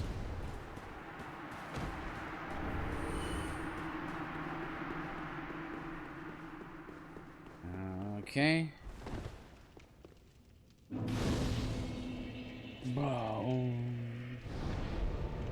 Let's see. Yeah, let's get even 50 there. And then I guess I'll get maybe like 4 attunement slots, which I think is like something like 25 attunement. Boom. Don't need to worry about any of this.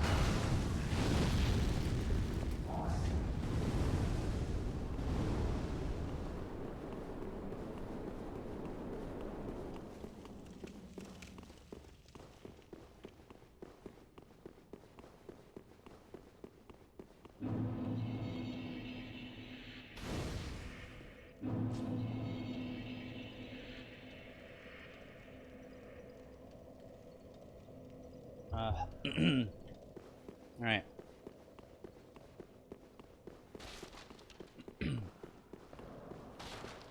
Man, like, the fact that you know, I'm playing through this game, and then you got Mr.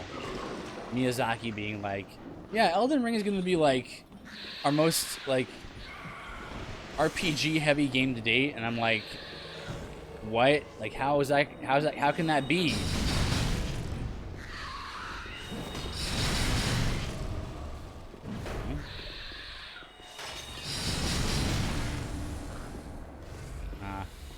Don't do that.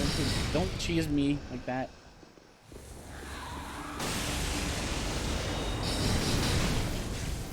Good. It's like your spell does not work super well in indoors.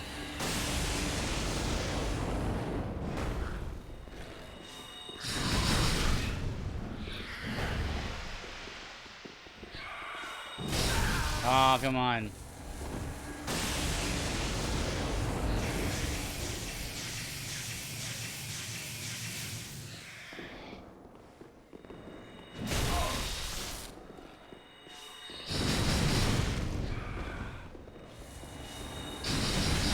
Nice.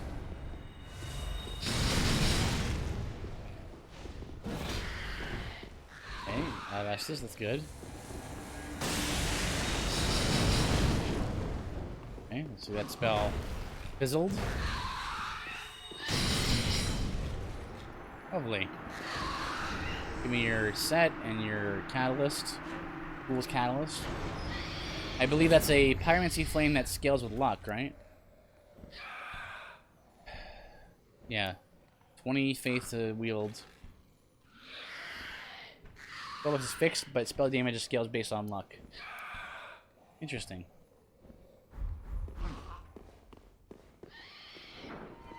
Lots of different gimmicks all over the place. Love it. Love it! And then, like, Miyazaki revealed that, like, there's gonna be, like, a bunch of weapon arts that are gonna be different. Oh no! That's right, this lady, Jailer Eileen, she uses, Vow of Silence. Which means it's gonna be pretty rough to deal with her. Possibly.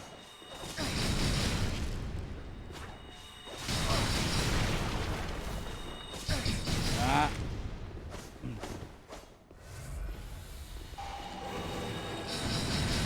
Start casting before she does it, though. Oh! Do not want to mess with her, though. She can wombo you pretty good.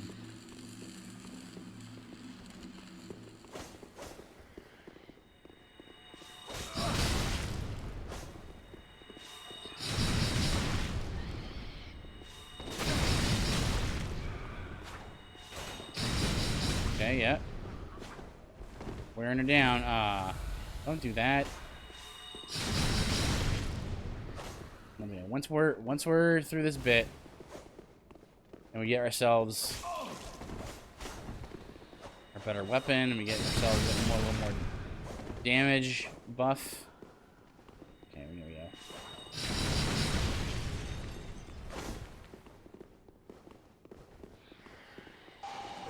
Ah! I tried to sneak in the cast there, as I saw her casting the silence. Ouch.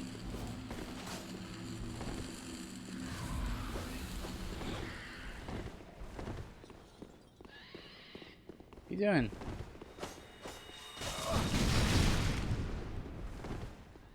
No! You're delaying the inevitable. You will be dealt with. I can just keep running away from you.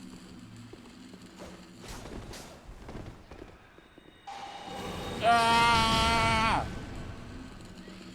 You monster. One little tickle is all you need. Whoop, whoop.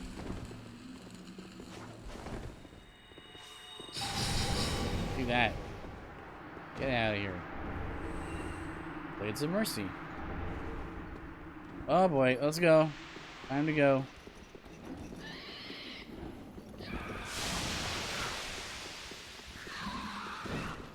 Okay, so let's see. We need to get ourselves to that happens sometimes when for some reason my Cinders likes to crash sometimes.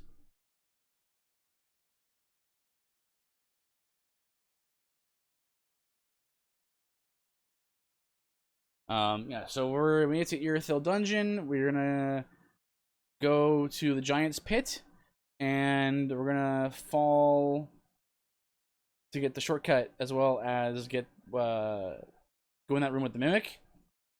And I believe in Vanilla, he normally has the Lightning Clutch ring, but in Cinders, he has the magic. No, he has the Belling Dragon Crest ring. Of course, yes, I have been penalized.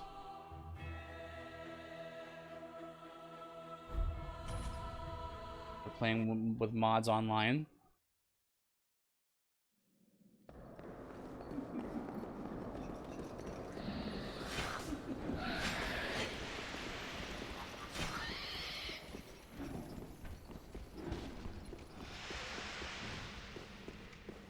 Okay, we don't have to fight these guys at all. We can just skip them. We want to get to our big spell, which we will get to once we get our Bellowing Dragon Crest. Go. Boom. Let's flag the shortcut here before we go on any further. And if we need to, we can use the hole here to cheese dudes. There we go.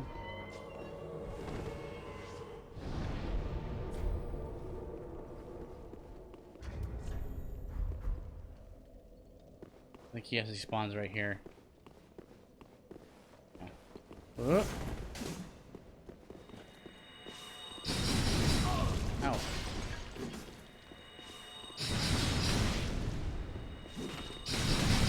Nice. Beautiful.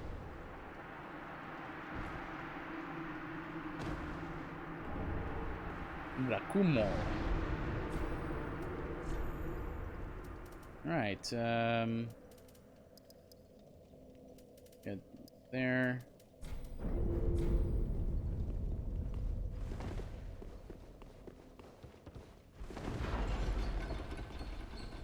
A lot of like those like intrusions. They're called intrusions in Cinders. They're like not invasions there, but they're similar.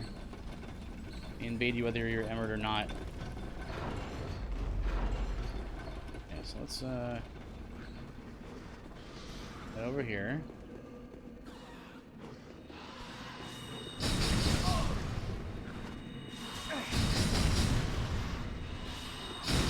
Okay, perfect. Okay, Ugali is now intruded.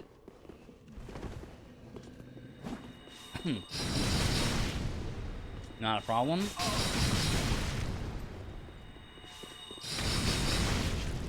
Bunch of samurai dudes that invade you in Irithyll. I'm not sure why.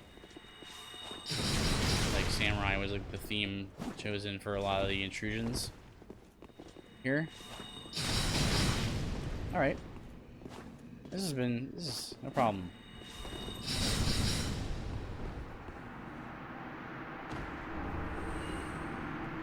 Now, here we go.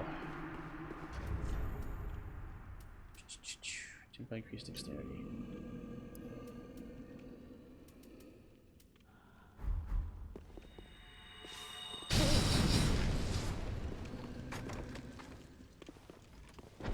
Uh, 296.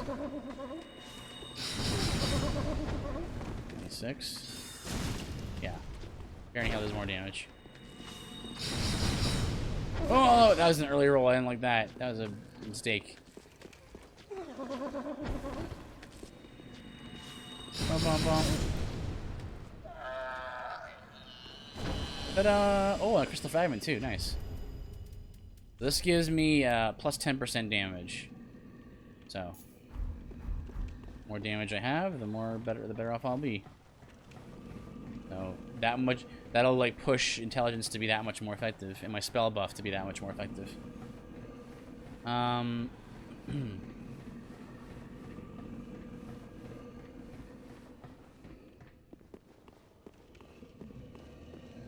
Okay.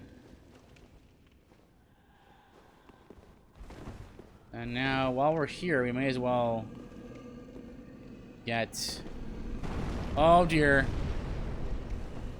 Oh, no. Please. Oh. Okay. Maybe we'll get the bonfire over here. I'm gonna loop around here to lure the rats. There we go. Hopefully we can avoid the rats. Yeah, the rats.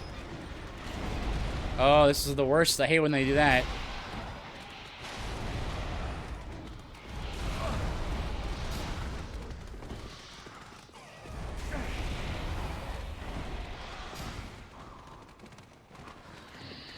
No.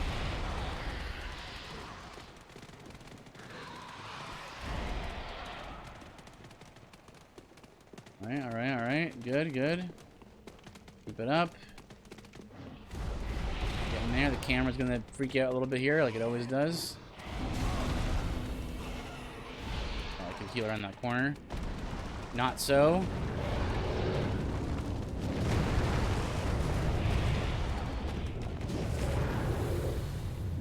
And we have an intrusion right here.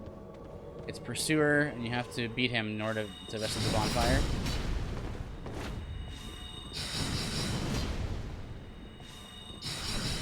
Nice.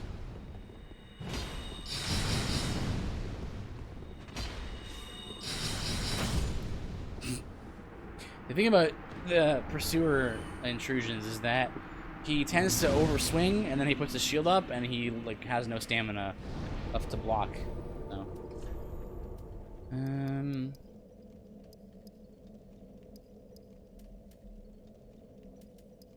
You know what?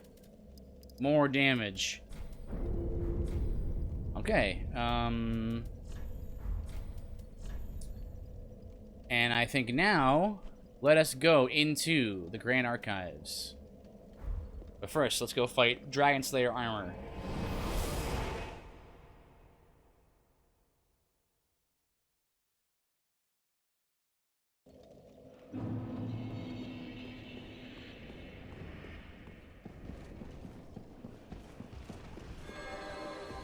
This is me. Dragon Slayer armor. Shouldn't be a problem. I'm fairly good at fighting him. Baranoid Hail is not the fastest casting spell in the game, though, so we'll see.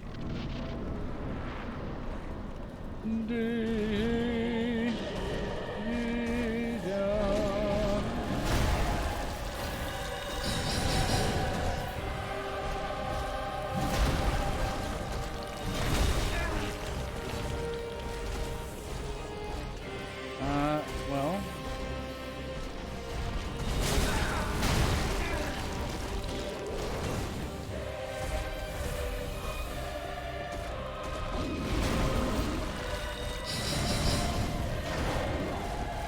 So basically they don't have to be like close range to hit him.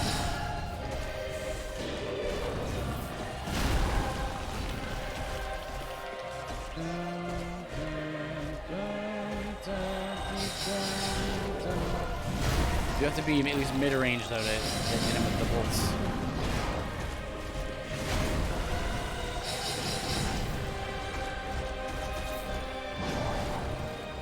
This is generally how you're gonna fight Giant Slayer armor with a ranged build. Right here.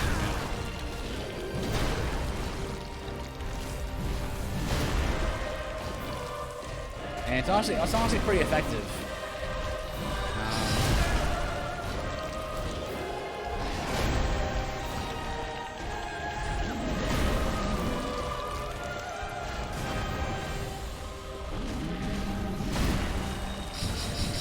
Wasn't gonna hit him. The big prize we're looking for right now is the crystal scroll. That's what we're after.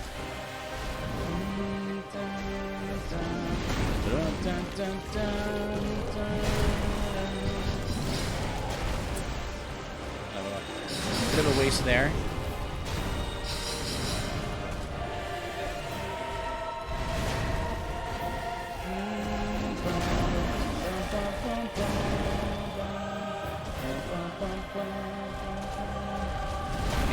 Phase 1 music version of the song is so much better than Phase 2, in my opinion. I'm always disappointed whenever Phase 2 music starts, which is usually not the case. Usually Phase 2 music is more epic, but actually it's really the opposite, I find. Here. That's it for heals.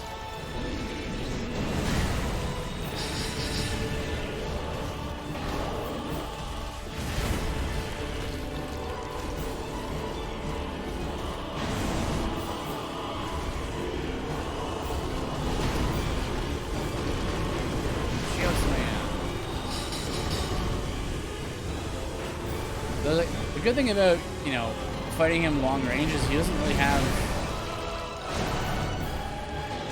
that many, like, attacks.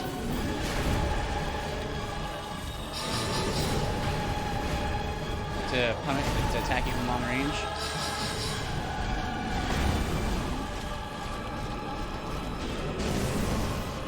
Just kind of do a Luigi's circuit or Mario circuit right here. Do a big oval.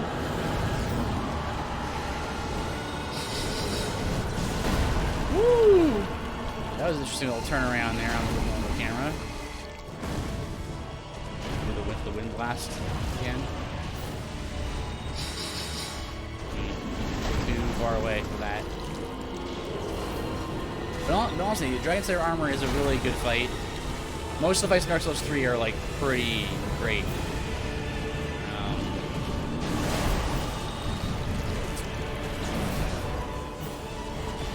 Fairy Hail only attacks in like a cone in front of you, so it's the second time I've been hit by that.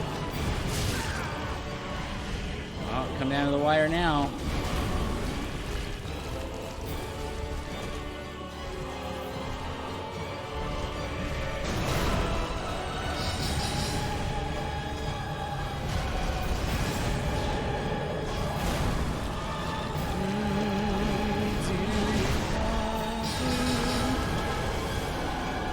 Meatballs? Oh no, that's big meatball.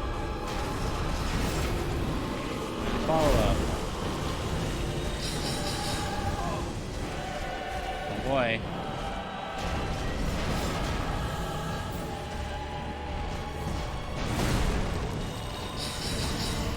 Give me a close one. I'm making this really dramatic. I didn't intend to.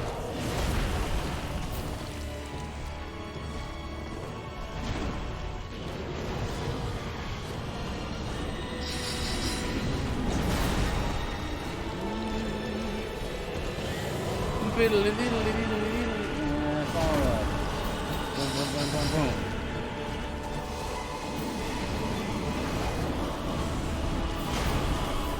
And roll. Do my little 8 pattern there.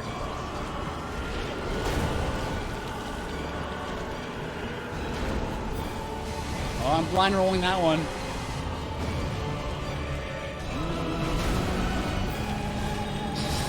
Woo!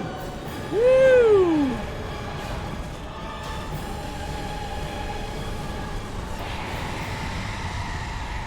That young guy almost killed me with that one. That little meatball right there.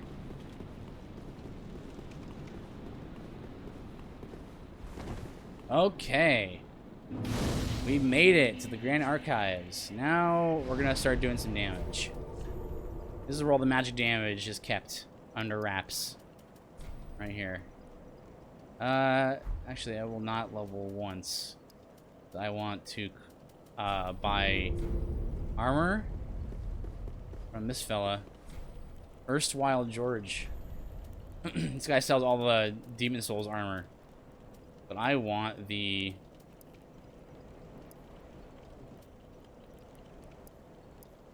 Actually, do I want the Magician set?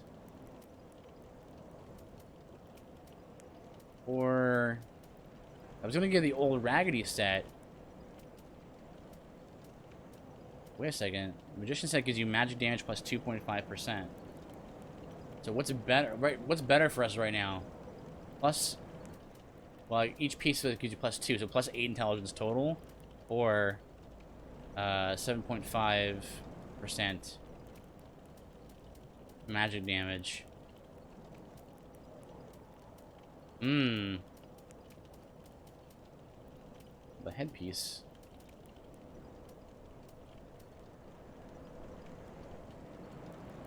Let's do a little bit of science. Let's get one. It's one of these. There's no headpiece for the magician set. It looks like. Which I bought the wrong things. Whoops.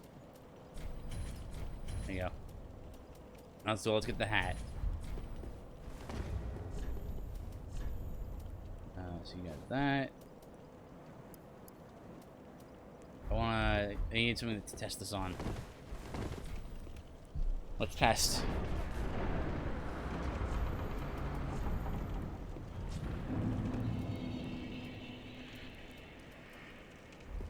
Oh wait, no, I need other pieces of the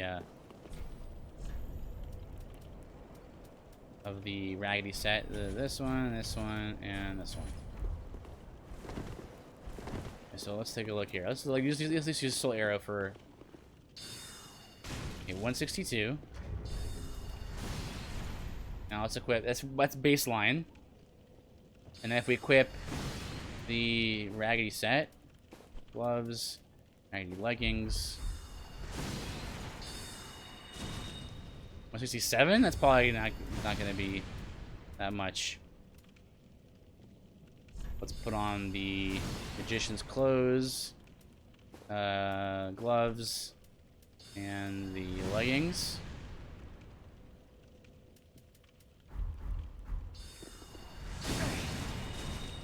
$175. That is better. Okay, there we go. This is gonna be our. Looks like this is our build then.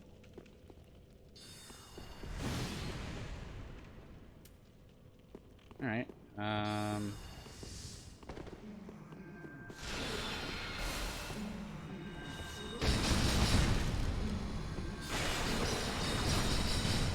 Oh no! I didn't hit him. Come back here. Ah well. As you might imagine, he does resist magic, so we'll be whittling him down a little bit. Now these little mini boss in here, these dragon knights, have a weird like AI thing where if you stand directly in front of them, they kind of break and they don't know what to do. So hey, you know what? Cheese where you can. Just make sure you just stand directly in front of them. Because if you stand like away from them, then they react.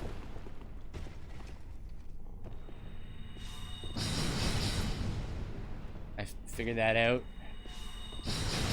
through minimal trial and error.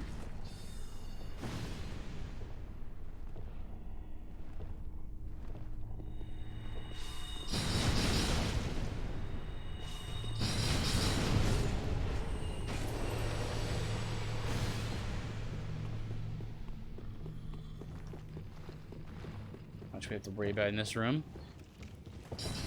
Gold max in the chest behind me. Not worried about that though.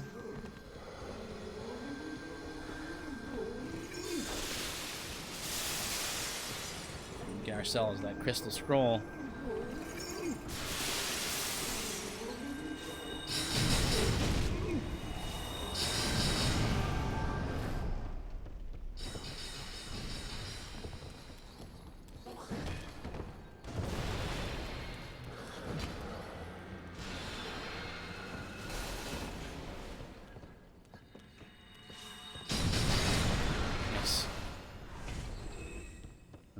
Another dragon knight over here.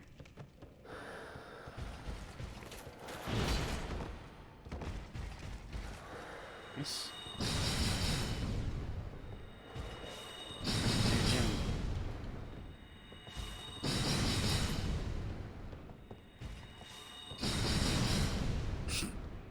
Oh, I'm out. Dum de dum dum de dum de dum de dum dum dum. And Black Dragon Great Axe. What's over here again? I don't remember. Crystal Chime. Pretty good piece of gear if you're looking for a magic / miracle hybrid.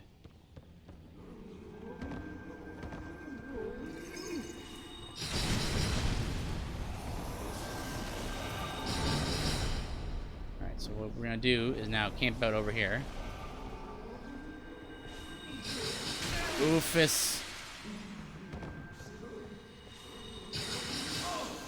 Ouch.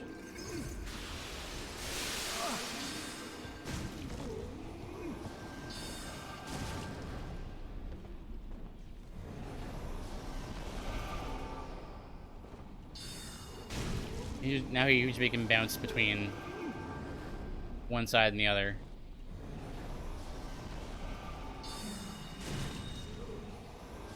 Just play passively for a minute here while I get my FP back, and then we can do a little extra casts in between here. Do a couple here. Get 3 off, I think. Yeah.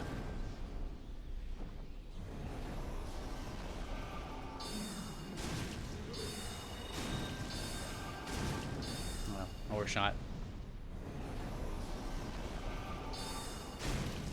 Oh no, I ran out.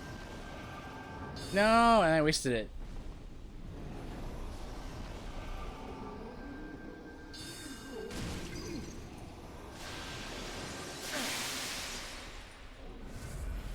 Try to time my my dodge there.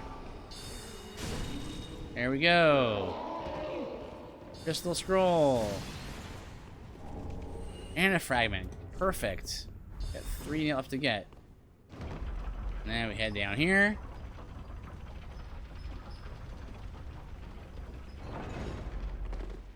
And magic clutch ring. Look at this. We're doing so much damage now. We also are very squishy, but that's okay. And now we are ready to get fully powered up. We got so much stuff just from this first section of the Grand Archives. Magic clutch. We got a new set of magic attack armor, and we got Crystal Scroll, which will give us access to the most powerful magic spell in the game.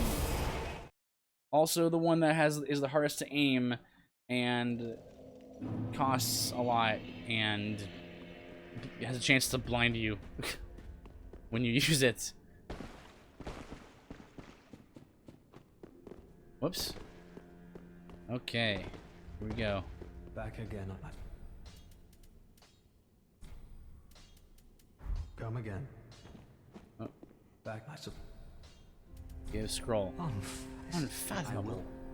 I And now that unlocks the Soul Stream, it unlocks Crystal Homing Soul Mass, and Crystal Soul Spear, and Soul Geyser. And we need more souls for Soul Geyser. Buy that. It's very expensive. There we go. Back again.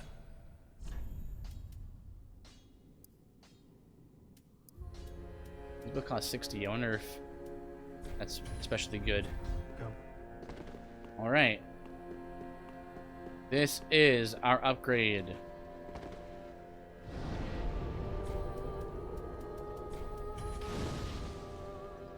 No longer using Fair and Hail. Get rid of this. Soul Geyser. And, well, I guess I'll use Fair and Hail still.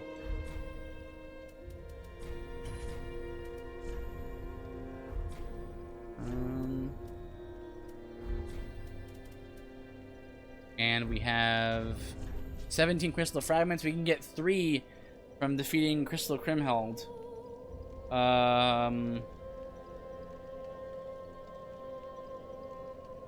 Which means we're gonna have to fight Oceros and Champion Gundy. No, just Oceros. So let's go do that. Not Grand Archives. And then the last upgrade piece we need is from Crystal Crimheld, her staff, Sage's Crystal Staff. And that'll be like the next big jump in power. And you're gonna see how much damage we do with a min-max build. Lothar Castle.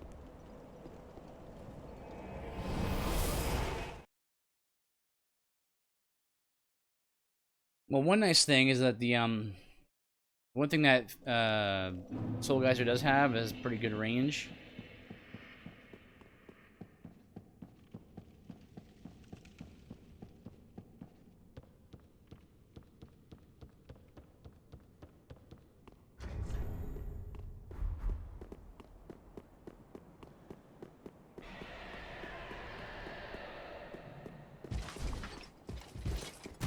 Actually, I should have tested it on the this fella.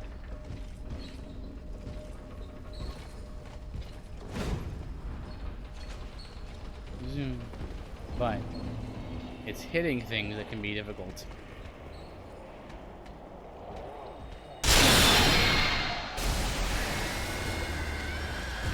Holy cow, that was loud.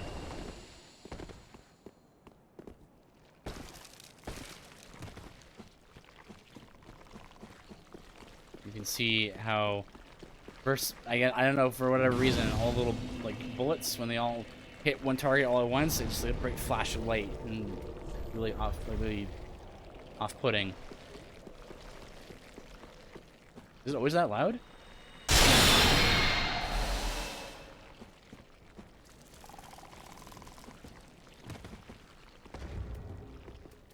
Yeah, I'll just that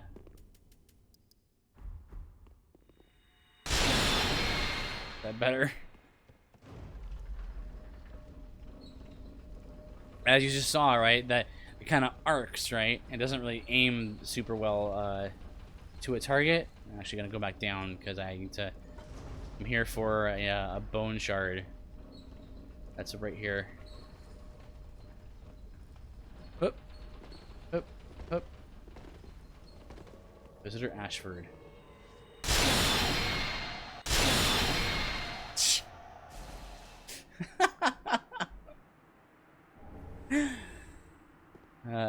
We're not even fully powered up yet. Okay, I'm gonna cast right here. Probably won't even hit him because it has to. It always arcs. Where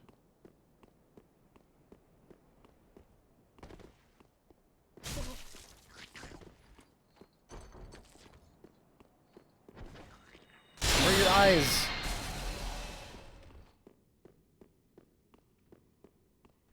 Wait, where'd he go? Oh! What the? Hello? Mimic? Oh! What's happening? What? This is a new glitch. Ah!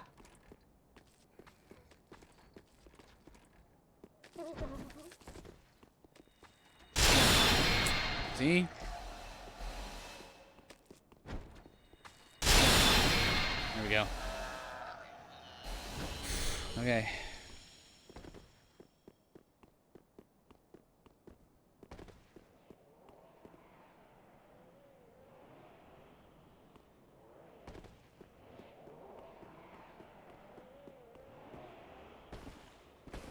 Here we go. No, don't leave me. Leave me alone. Alright. But see how much damage this thing can do to enemies and mini bosses. Let's see about Osiris.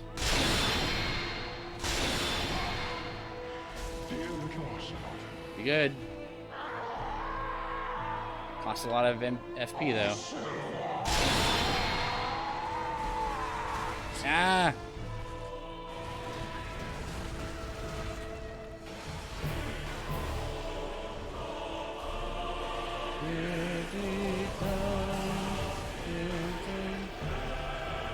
You gotta be at just the right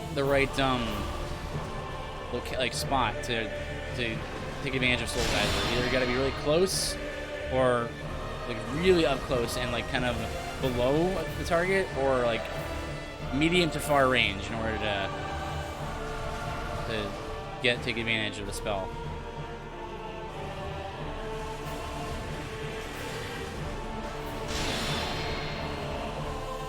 There we go. I mean, it chunks his health, right?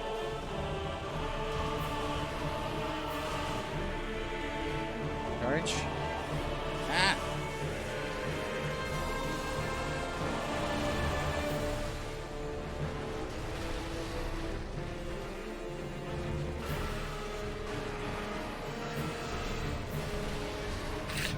This charge is so dumb.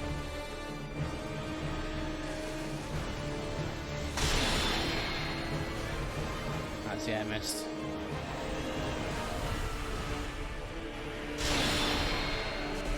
Nice, one more.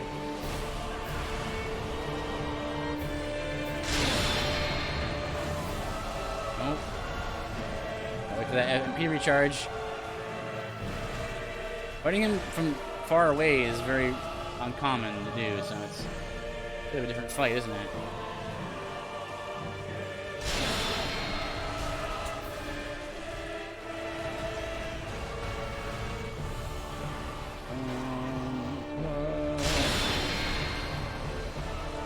That insta charge, gotta love that insta charge.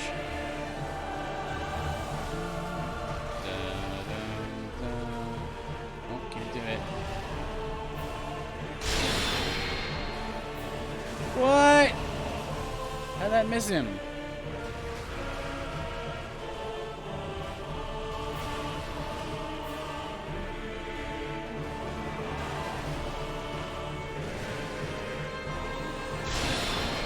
Oh, most of those missed.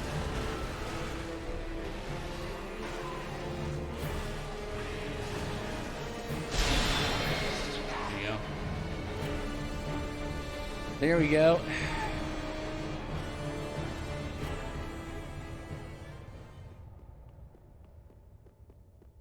What was that? I saw a glowy thing.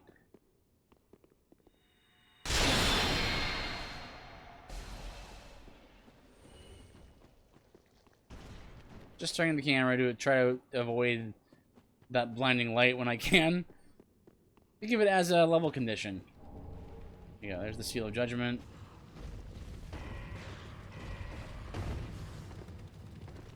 Just how we're gonna get to Untenanted Graves. Here's the access point to Archdragon Peak.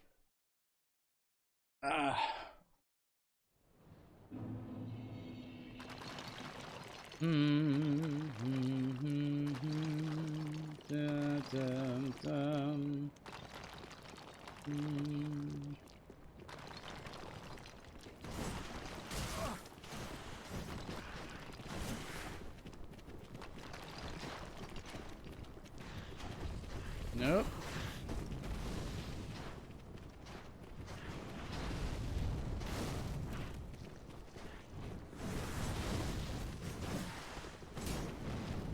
Sneak past all that, yeah. Ultra instant that fireball.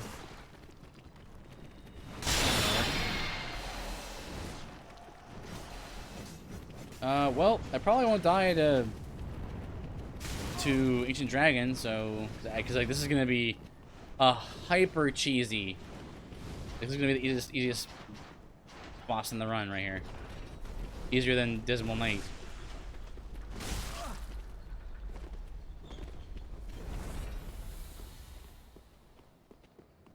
Here comes my modded music.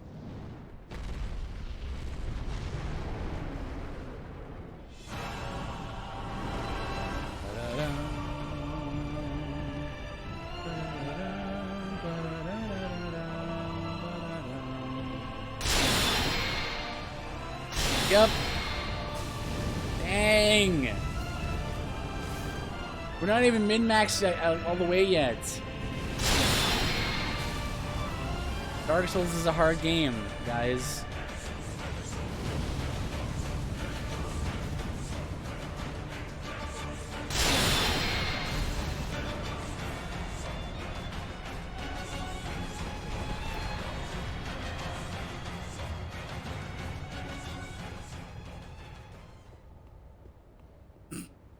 There's 4 casts. Alright, so let's go ahead and cheese this guy. That one was extra bright. Come along, Debozer.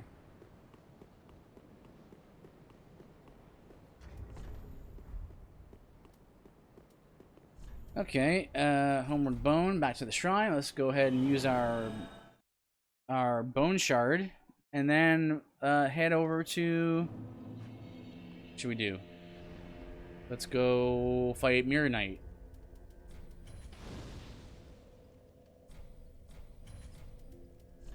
Right. More damage. Wait. Got enough for. Yeah. Do that. That'll give us 3 attacks with a full bar. Yeah, so killing Mirror Knight here will. Where is it? Where's the Grand Christ? Killing Mirror Knight here will unlock access to Crystal Staff. And what else? Crystal Staff. And I think that's it, actually. But Crystal Staff can spawn in 2 locations. It can either be here or it can be in Untenanted Graves. You can drop off of either of the Crystal Crim Hells that appear, like either the mini boss, like the world spawn of her, or the invasion of her. This fight. Here's another modded music fight. Code Vein. Oh, I can't quite do 2 or 3 rather.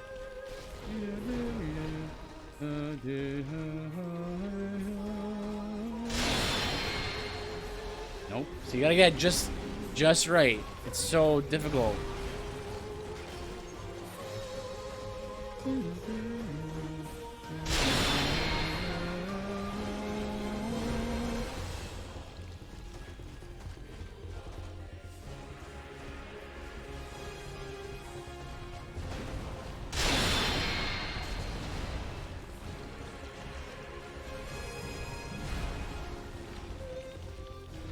I'm able to get him stuck on the train a little bit here.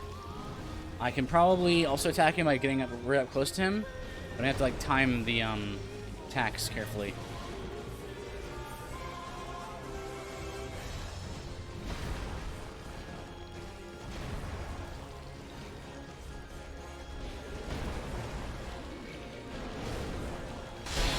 Okay. Attack blinds you, so like I have to like kind of blind roll a little bit.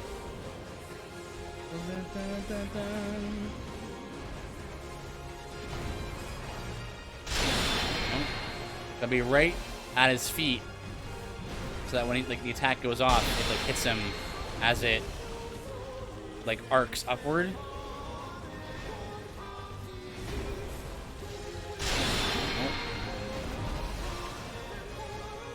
Basically, it's a very like his moveset's a variation on Dragon Slayer armor. Nice.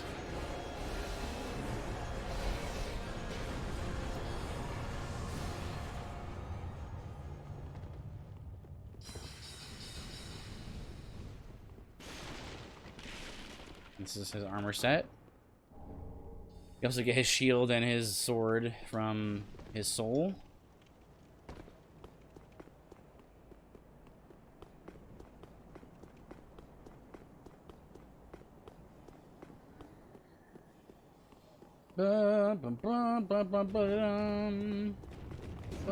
Okay.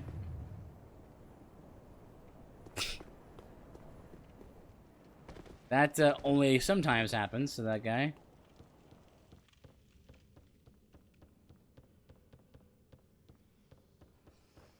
You're just down here. I think I'm okay to just run for it here. There's a shortcut from that arena, but go ahead and pick up that bone shard. And let's go past this mini boss. Counter with the 3 sweet guardian dudes. Because there's a bonfire. Ah, there's a bonfire right here. There you go.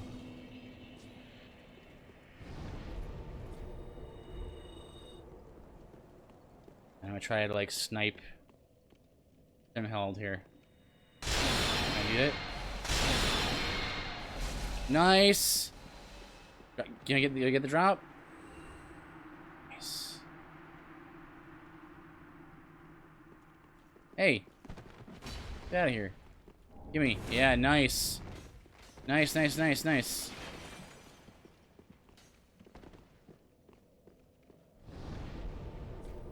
Okay, so this is the min-max. This is the weapon. We got spell buff 224, spell buff 265, S scaling and intelligence. Let's go. Now we're gonna be doing some damage.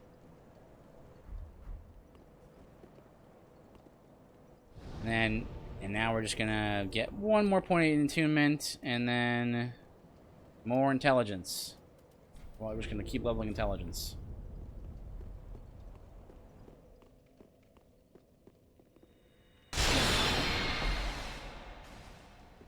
Only one bolt hit him. Oh! Oh! Goodbye, friend.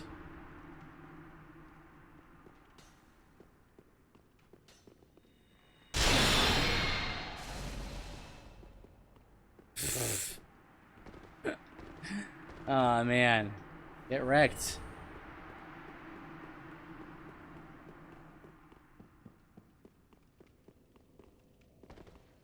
And then there's Monstrous, or Quintus the Monstrous. Right here. Oh wait, let me spam.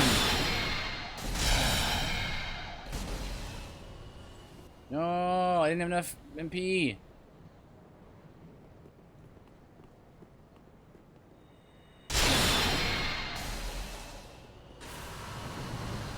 Because he likes to spam Soul Stream, so perfect for me because he likes to stay away and do that.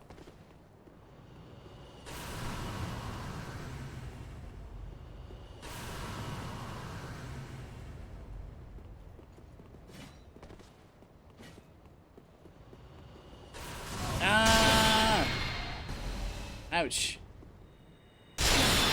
Eyes. There you go. There you go. Here's the intelligence plus armor from him, the channeler set. More intelligence. What are we at now? Skill, spell buff wise, 270. And how many we got? 18 crystal fragments. Let's go to back to the Overgrown Sanctum. Let's go fight Crystal Crimheld, the invasion. Because we're gonna go get the remaining crystal fragments that we need, and then we're gonna get improved Soul Geyser. Let's see what we'll see what that's about. We'll just kill the dummy here. 2,400 or 2,040. God, I need more attunement for 3 volleys.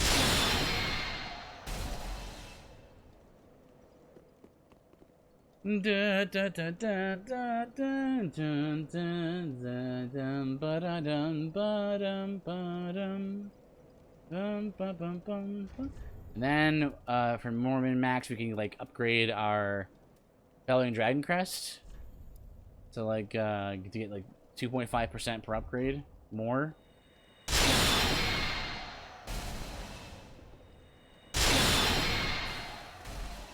Oh, I missed him there.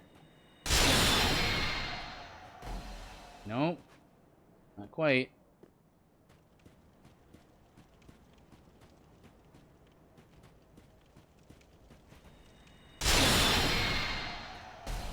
There we go. Undead Bone Shard. Go on.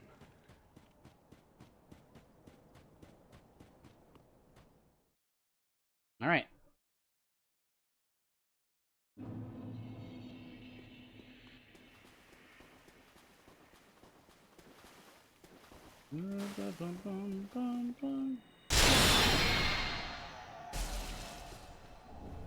Nice! Yeah, I not even have to fight her. Only one more.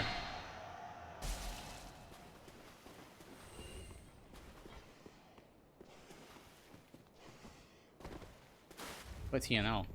41k. And it's gonna be one that crosses the gate from the left. Yeah.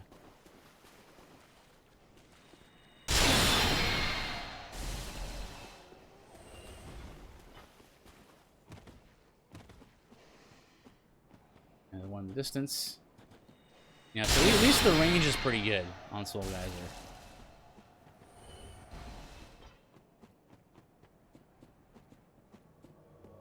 She is an invasion.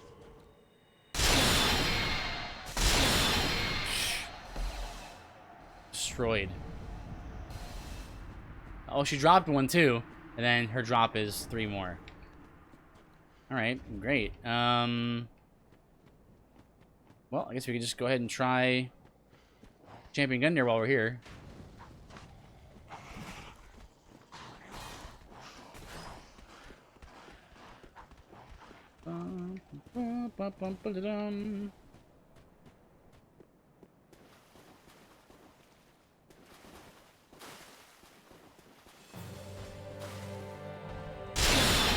Okay. Okay, good. Already in phase 2. And what I'd like to do is maybe, you know, he's now a little bit too hard to, like, get far away from. So I probably will want to, like, get up close and do it that way. Fighting him in a little alcove here can be useful. Well, although it can be a little bit weird the camera-wise. I like to get him while I'm down the stairs and he's up the stairs, because then I could angle him. I have to be right underneath him. Ouch.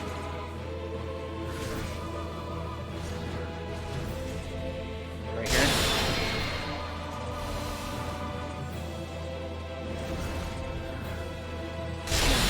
Nice! Big hit.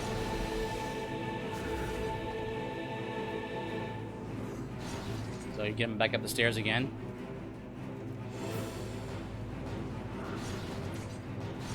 Ah!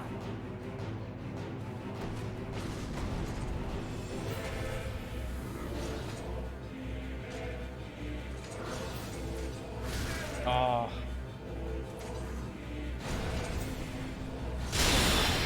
Oh! Don't hit me with the rocks!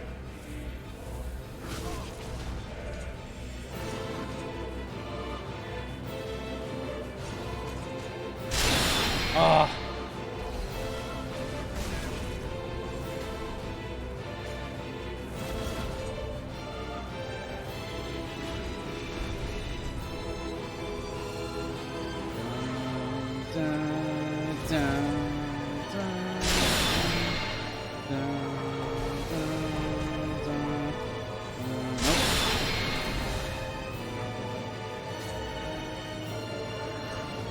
There's no way I can get away from him to, like, aim this attack, like, via long range, so I have to do it up close. Means I gotta aim upward. Nice.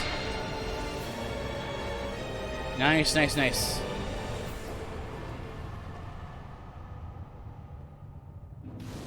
Very nice. Where's my... Okay, so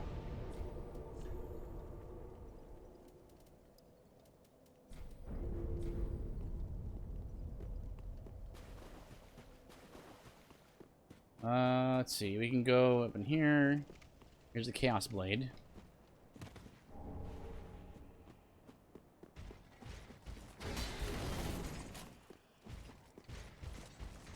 That's a cool weapon in Cinders, but we're not going to be using that tonight. Oh! Got stuck on a little rock there.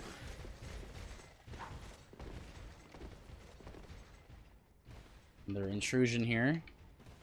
Why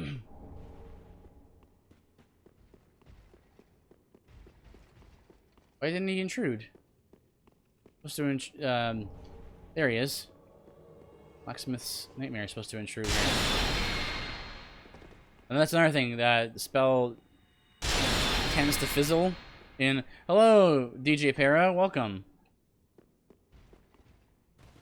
Spell tends to fizzle when you're in like close quarters because it arcs upward. Ah, I missed.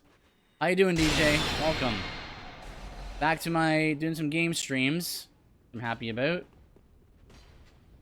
Just doing another challenge run here. I need to get back to. I'm extremely exhausted. How are you? I'm good. I'm good.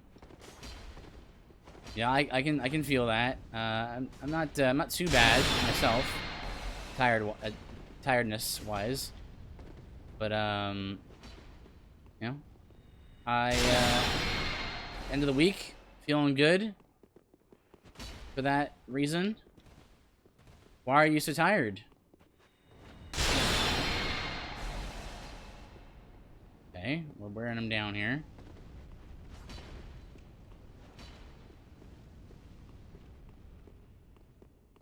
Okay, go. Just got him. I think we just keep luring him out that way. That seems to work, alright. Had to bait him attack there. Not even close. Not even close. Nice. Lots of things today. I streamed a horror game for 3.5 hours. Whoa, nice. And now I have a mountain of homework to get done. Okay. You streamed? Is this gonna work? Oh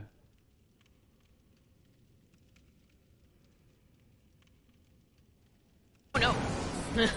I was eliminated. Oh no. You got this, Perez. There it is. Yes.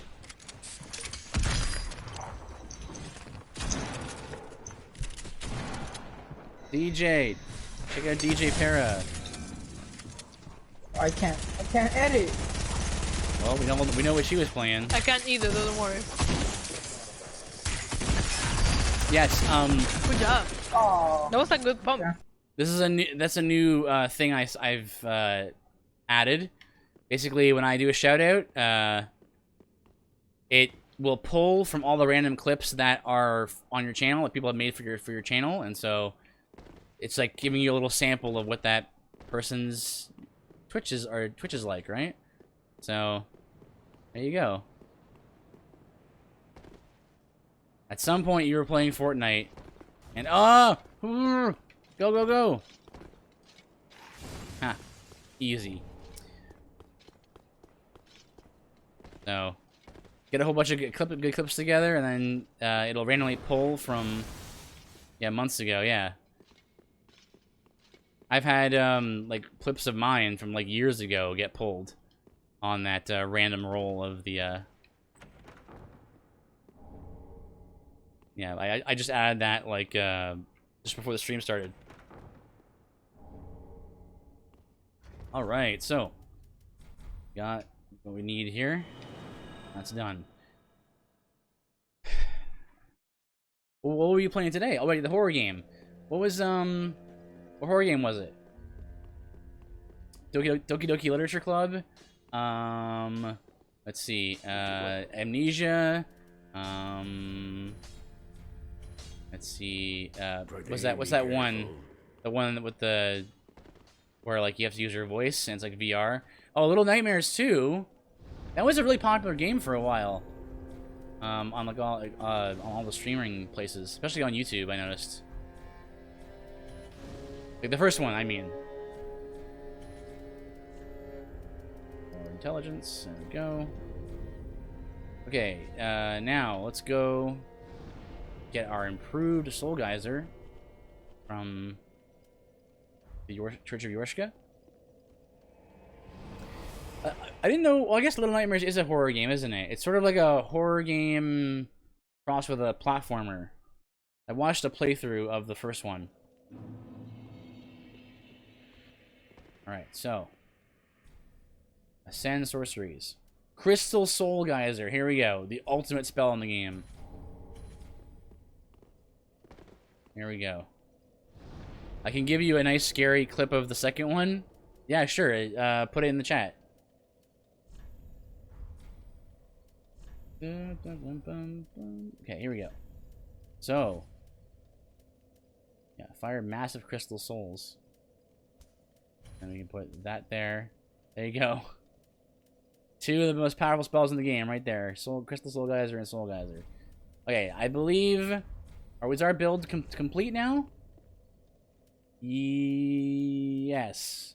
Outside of like getting upgrading our Magic Clutch Ring and Belting Dragon Crest and Scholar Ring, which you only can do if you get Primordial Titanite or Primordial Fragments, are pretty much good to go.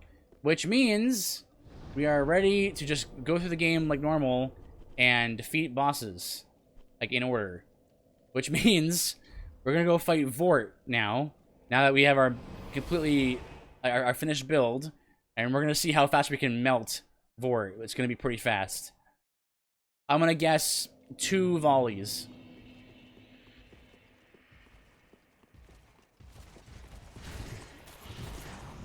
We are still fairly squishy, but not a problem.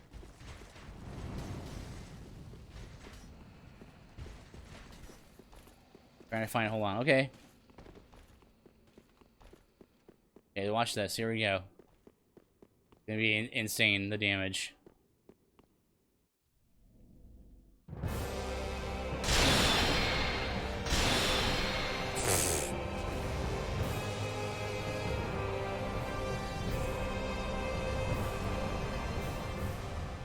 Nice.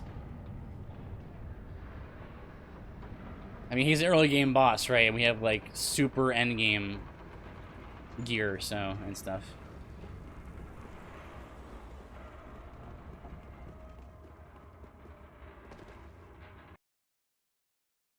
And now we're gonna go fight the rest of the bosses. So next is the what's it called? The Greatwood? First Rye Greatwood. He'll take probably like 3 or 4, maybe even 4, because of the way his weaknesses work. Oh, Hodrick. Hodrick, what are you doing, friend?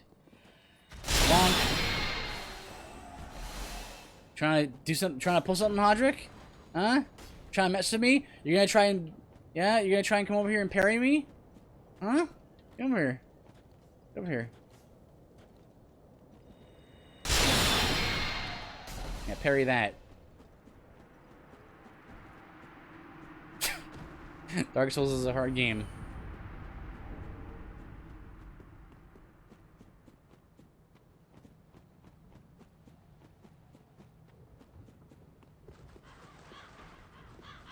Okay. Ba-ba-dum. Boop.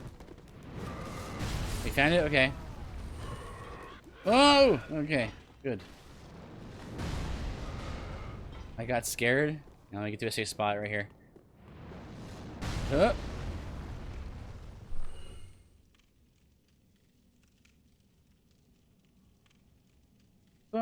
Ba-da-dum. Whoops. Yeah, there we go.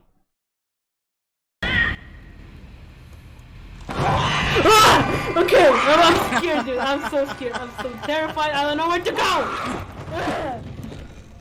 I'm done with this game. You're done with this game. Ah! Okay, I'm scared, dude. I'm so scared. I'm so terrified. I don't know where to go. I'm done with this. You got eated. Oh man. Nice. Great clip right there. I played 2 more hours of that. There was a horrible... Oh, game crashed. There was a horrible long-necked mom in the library Mom, no. Please, no eat. No eat, Mom. I'm done. Proceeds to play 2 more hours. He's a teacher. Some kind of object lesson or something. Well, the way that the Little Nightmares 1 ends, right, is like there's kind of like a weird theme going on in there too, where like you're on a ship. Is people find it entertaining? Yeah, it's true. People did find it entertaining because it's yeah, you're on a ship and there's always like now you're everywhere. Oh, really? And now it's like you're okay, that's me screaming, that's why. Yeah. There's a demographic of people getting scared, right? And people want to watch you get scared and stuff, right? Not just you, but like just people in general. They like the spooks. My friend does too. Nope. It's a miss. Oof. That's good damage. Do a swoop. Do a flip.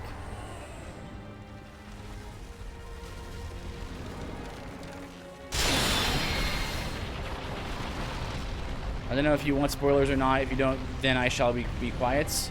No, it's okay. You can go ahead. Nope.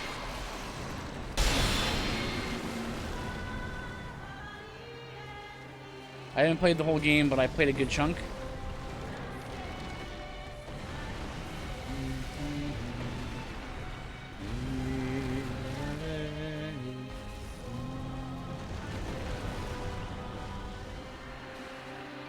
Yeah, I played, alright, I watched the playthrough of Little Nightmares 1. What's down now? Nope. Oh, so close. Come on. Ouch! Try and grab me there. Yeah. Basically, first you're in the woods, literally just there. And then you find a buddy and you go together. Then this guy tries to kill you with a shotgun, and then you leave. Ouch! And then you leave a door across the sea into a city that's like dying. So that's kind of cool. Get wrecked. And you go through it and go into a school where the teacher was. That's interesting.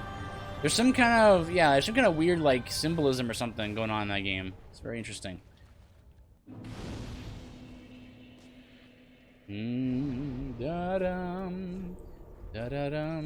Okay, next we do Abor, and I escaped the school. Then you had to leave somewhere else. Didn't play it though. Okay, I see. That's all I know. So everywhere, right? Yeah. So yeah. Excuse me. In the first game, you stuck around more so to like you were like trapped in some kind of like like warehouse or something. The maw is what they call it, right? The ship, yeah. That's right. Full of souls wanting to eat children, yeah. It's kind of what happens.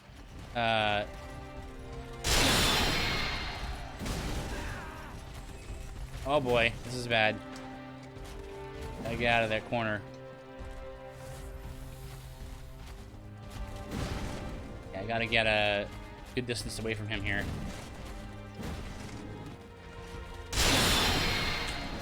Do I have to get close to him, you think? I don't know. Yeah, but it's like, I wonder what the, like, why? Like, why the eating children thing? What did it... I wonder what the, like, the moral or, like, the point of the story was.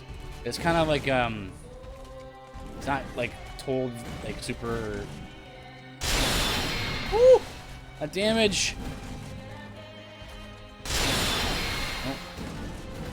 Nope, that's not it.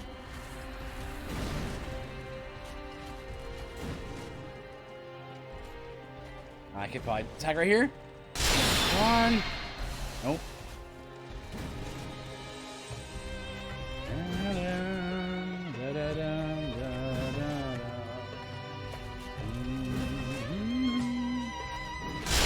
Nope. Gotta get it just right, man.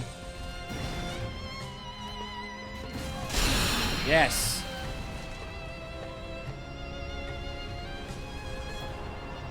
Easy. Hard to aim, but only took 2 shots. My mic surprisingly picked up the piano quite well. Surprised about that. Yeah, your mics can perform better than you might think. You know? Let's see. So, that's the bonfire. Next boss in order of bosses that appear in the game would be the Crystal Sage. Let's go after him now. He's gonna get wrecked in like maybe 2 shots? I guess 2 shots. Da da da da da da ba dum. Da da da da da da. So what I want to do is I want to bait out the homing soul mass. Not that one. That one. Ah, oh, so close. Almost. Right here. GG.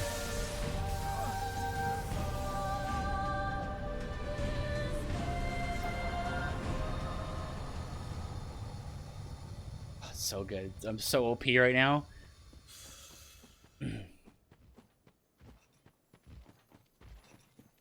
Excuse me, don't mind me. Gonna head on down here. I mean, I'm OP right now because we're still in the early game. But then again, I think we'll be pretty OP even for later game.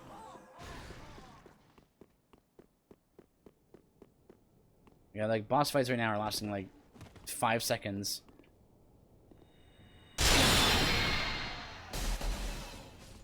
I'm not even gonna look. I'm not even gonna look. He's dead, right? Yep.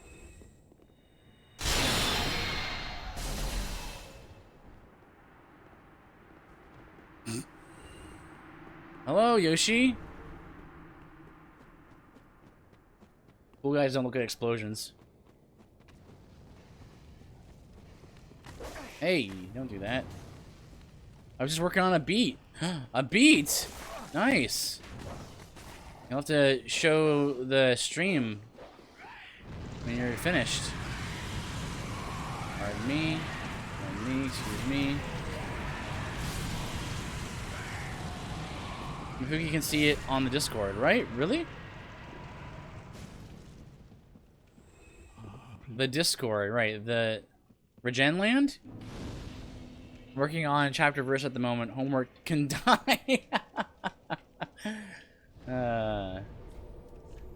Yes, I hear that. I understand. Really? Let me see. Cam. Let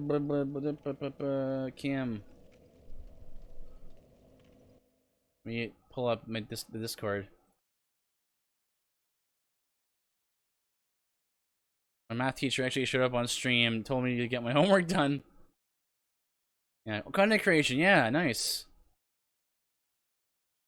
First dibs on a beat that I worked on today. Consider it DMCA free. Just link my Twitter name or URL. All right, let's take a listen.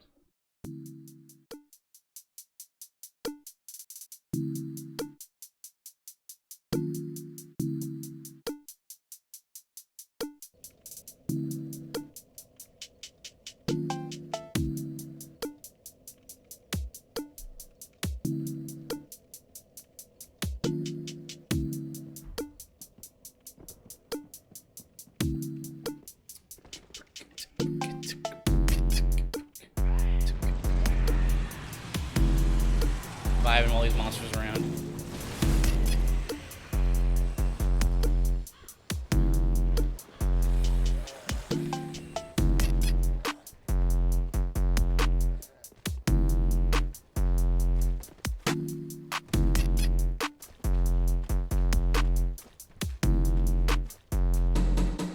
Hey,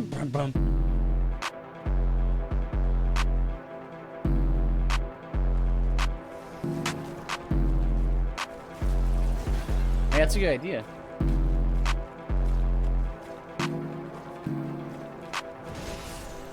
Yeah, I'm working on my stream deck to play music a little more often for my stream deck. I think that'll be really cool.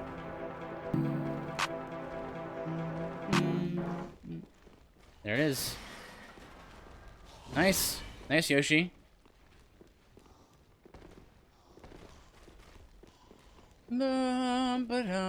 Clap, clap, clap. Where's my... Where's my... I thought I put my... For some reason, all my sound files are messed up on my stream deck. So I'll give you one of these.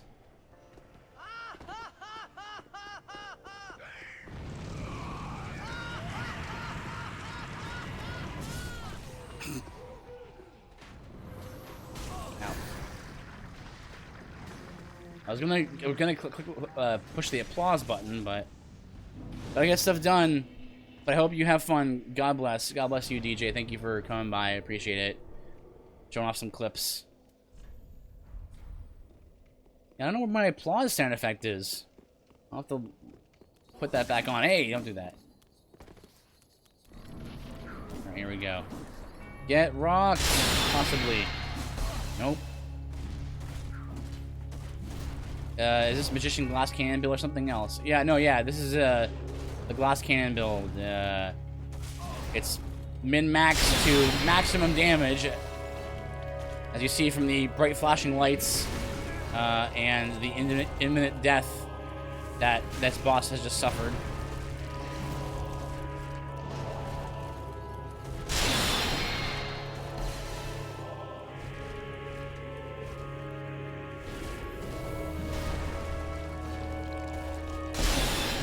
Get out of here.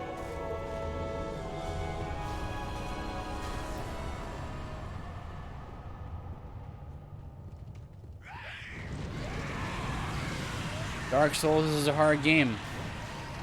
Don't you see? It's like get good, dude.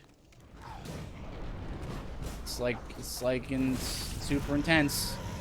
If you can beat Dark Souls, wow! You can beat Dark Souls. You're the best. You're the champion of the world.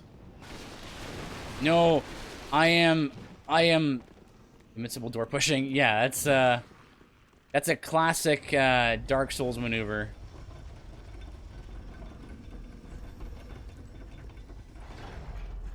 Okay, I've got one ember. Like if you're speedrunning, you always run to the doors and let them open up. Whoops.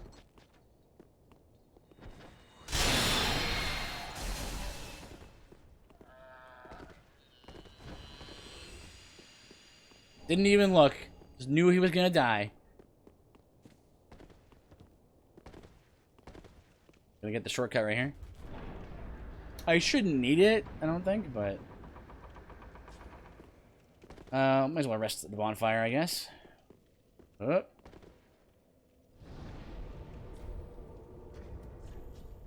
Bone shard. Let's go flag the bonfire in Ariandel.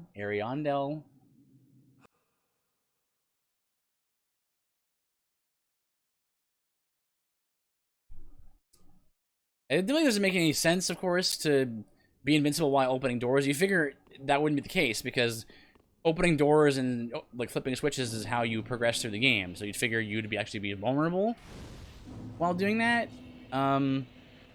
But they did actually do that in Dark Souls 2, where you're not invincible while pushing doors and switches and stuff. People really didn't like it. People did not like that at all. Even though it makes more sense.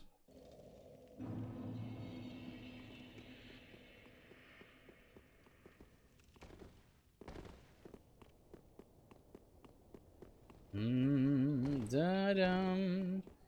Da-da-dum-dum. But yeah, you know what, Yoshi? If you like increase the length of that beat, that jam you had there, maybe you like double the length of it. Make it extended cut. You could make that like DJ can use that as her opening, starting soon and stuff. Whoop.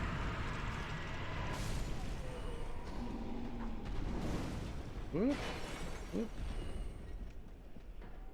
Because she asked. And you have like a whole, if you get a whole, the song is already on a loop. Oh, okay. Perfect.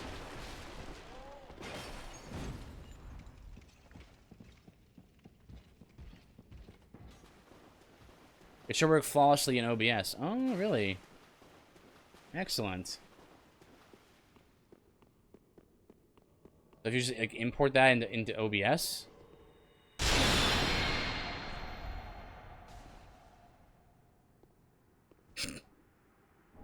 Get out of here.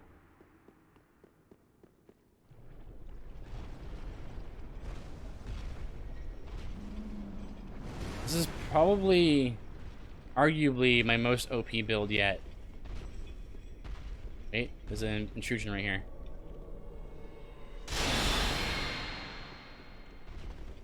Did it hit him? I made it for streaming immediate. Ah!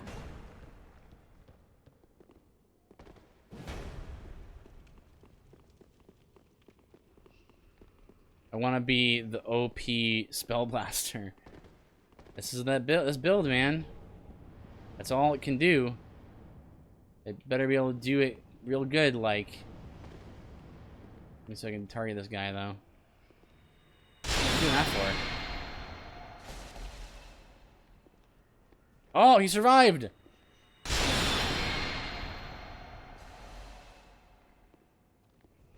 And again?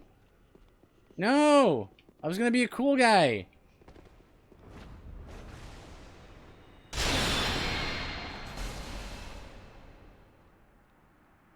Yeah, there we go.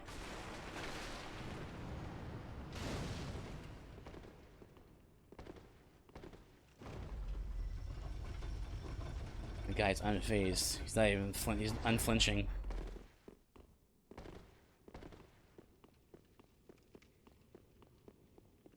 Yeah,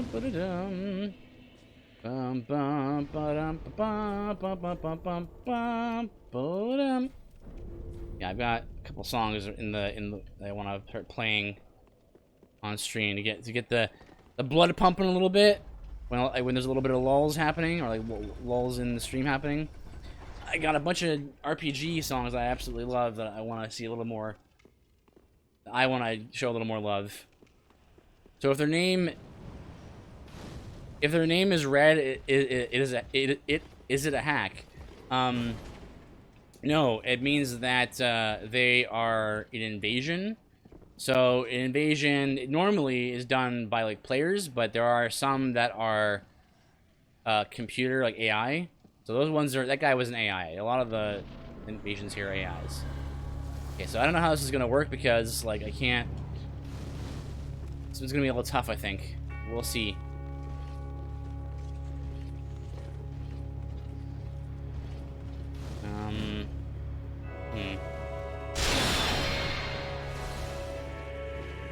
Yeah. Okay, I'll try to get close here.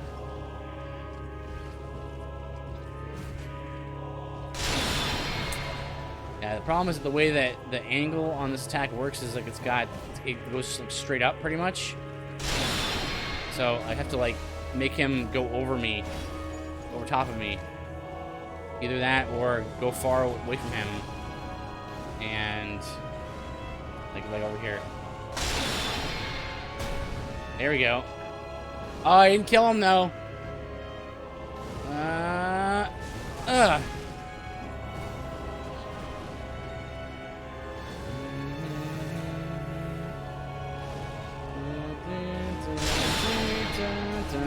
Okay. I get rid of both these cathedral knights first. Just shy. If I had like one more intelligence, I could do this. All right, so our goal is to damage the red glowing guy. Here we go. So let's just get away here. Should be good. Yep. Each red glowing guy will take away a chunk of HP from the bar at the bottom. You need to kill 5 glowing red guys, and then the phase 2 will begin. Nope, missed him.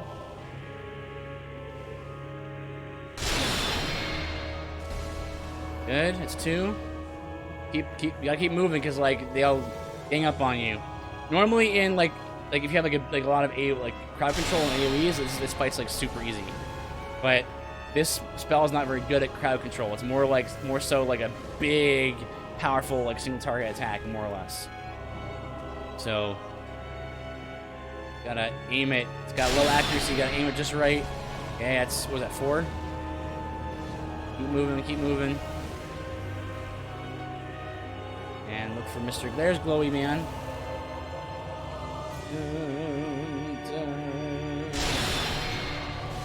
Okay. Should be phase 2 now, right? Yep. And then there's the Archdeacon.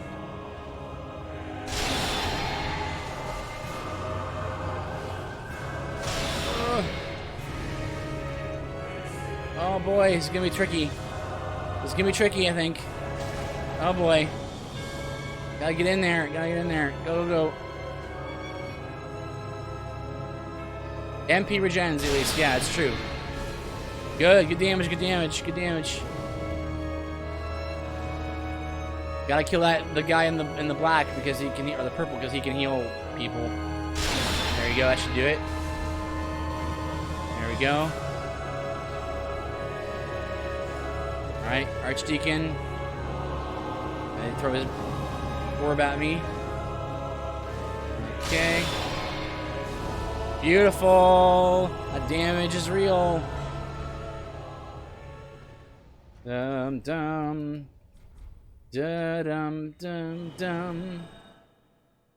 Okay, so that fight's very hard. If you like just bow, if you're doing bow only, that fight's really difficult. But if you're fighting like with AoEs, man, that fight is like so much fun because it's just super like lulzy. You just cleave them and stuff, or like AoE them with spells. But we ain't doing that. We're doing single target, big damage. That's what we're doing. All right, next fight in order is the Abyss Watchers. If you hit the followers, what happens? They just die, but they keep coming back. The main hazard in the fight is if you don't kill them fast enough, they'll start to like summon this like cloud that covers the whole arena, and it starts to like build up this like curse meter on you. And the curse meter gets full, you immediately die. So, luckily though, it's not too hard to avoid that from happening, because you can just interrupt one of the guys who are channeling the dark cloud from doing that. So what we need to do here is activate these 3 fires and snuff them out to access the different section of where the Abyss Watchers is. The Abyss Watchers should also be a very quick fight. As long as I get enough distance from them. So, you know, this is a very powerful spell, but man, is it hard to aim, and it's pretty costly MP wise. But we invested a little bit into MP, and a whole bunch into the purple thing is curse. The purple meter while I'm in this area is poison. The curse meter is like it's got the images, like the icons like a skull. But the little purple, I don't know what if I get in the swamp right here. The swamp is poisonous, so if I step in it, yeah, the purple little bubbles is poison. We're running around here. We got our third flame to snuff out here. This area is very confusing first playthrough, but eventually you learn pretty quick where everything is, and it's actually not too big. It's a lot smaller than you think at first.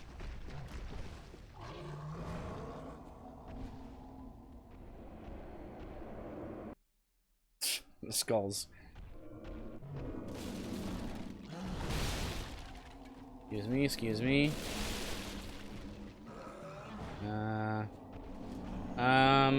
Not good.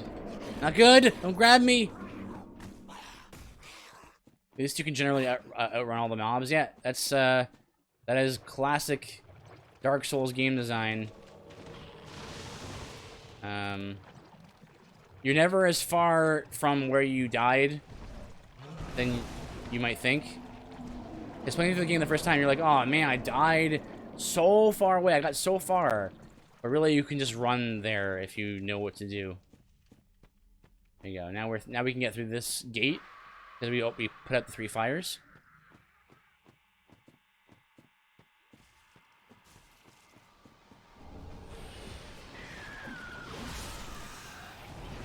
All right. We're gonna let these two fight each other. And we're gonna let these dark wraiths up ahead here fight the Gru, which are also up like ahead beyond them. They're gonna aggro to them in a second. There they go. Not a fan of each other, it seems. There's gonna be an intrusion right here. Now, aiming this is difficult in interior locations because... yeah, that's what I thought. Oh, that was close. Okay, we can run to the bonfire around him and light that bonfire up. Now that we're here, there's a Estus Flask shard in this chest. Here we go, line it up. No!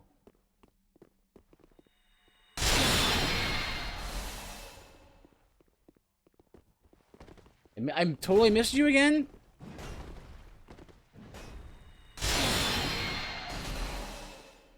Oh, there we go. That was it. That was a good hit. Once again. Got him.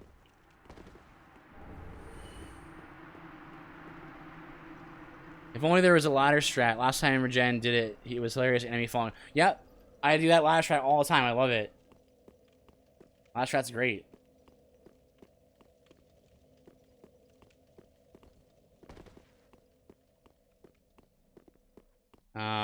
Anytime I can almost anytime I can like knock a guy off a ladder or something, I love doing it.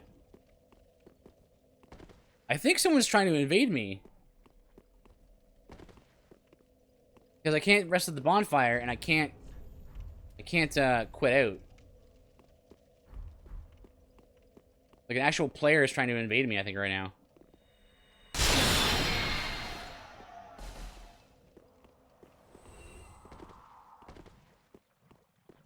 Or something. Oh, no, wait. No. It's because, I know why. It's because, what's her name?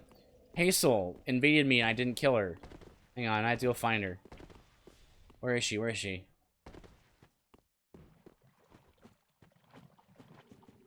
Because if you... oh, Beast Claw's over here. Nice. Because if, you get invaded, you can't quit out or rest at the bonfire, so... where is she? I hear her using her crossbow. Hazel?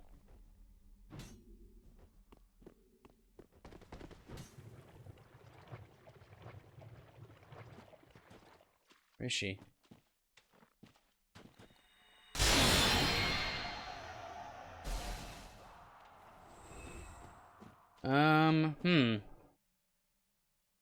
Retro Rewind Pod? How much longer are you streaming? A little while longer. Maybe like, I don't know, half an hour to an hour.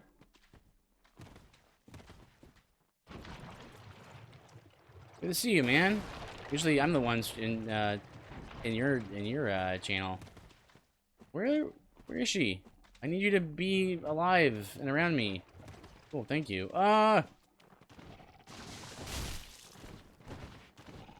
Get out of here.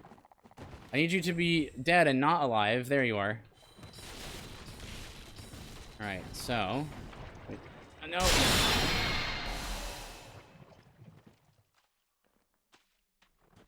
Here's the problem, is that she has her invisibility ring. Makes it hard to see her from a distance, which means I can't aim this as well as I would like to. Come on. This is tricky. This is a tricky one.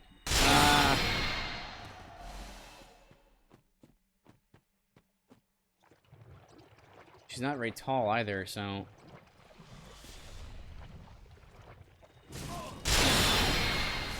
Not gonna work. What can we do? Is there a way we can cheese her? Okay, well, hang on. We can think of a strategy. We can do this.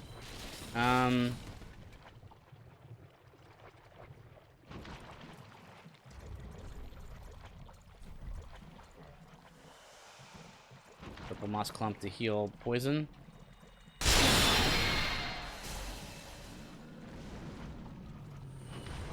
What if... How far does she track me? We can, like, find... Like, right there. See that fire there? I wonder if we can, like, lure her into the fire intentionally. Then we can... There you go. Come on. Or this could work. Also. Cure that poison.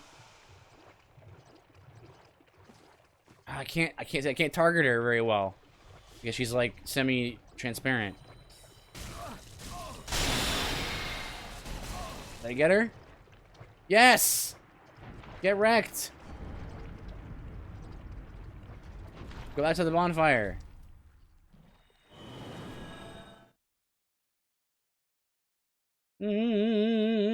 Get wrecked. Okay. I time just in the right spot. Cause you can when a creature is too far to be locked onto, there's a brief moment where you can still see them, and then you lose where they are. So I managed to time that just so. All right. So next boss, we got the first Lord of Cinder, which is the first like mandatory, like super mandatory boss to beat. The Abyss Watchers. This should go down pretty quick. I'm gonna say like maybe 3 or 4 Crystal Soul Geysers. Maybe 3.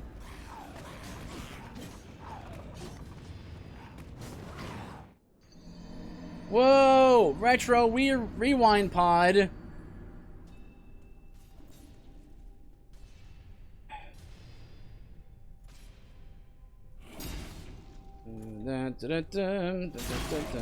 Everyone, check out that. How'd you know I'm not just some figment of your imagination? I don't know what that was. Kirby's Dream Course.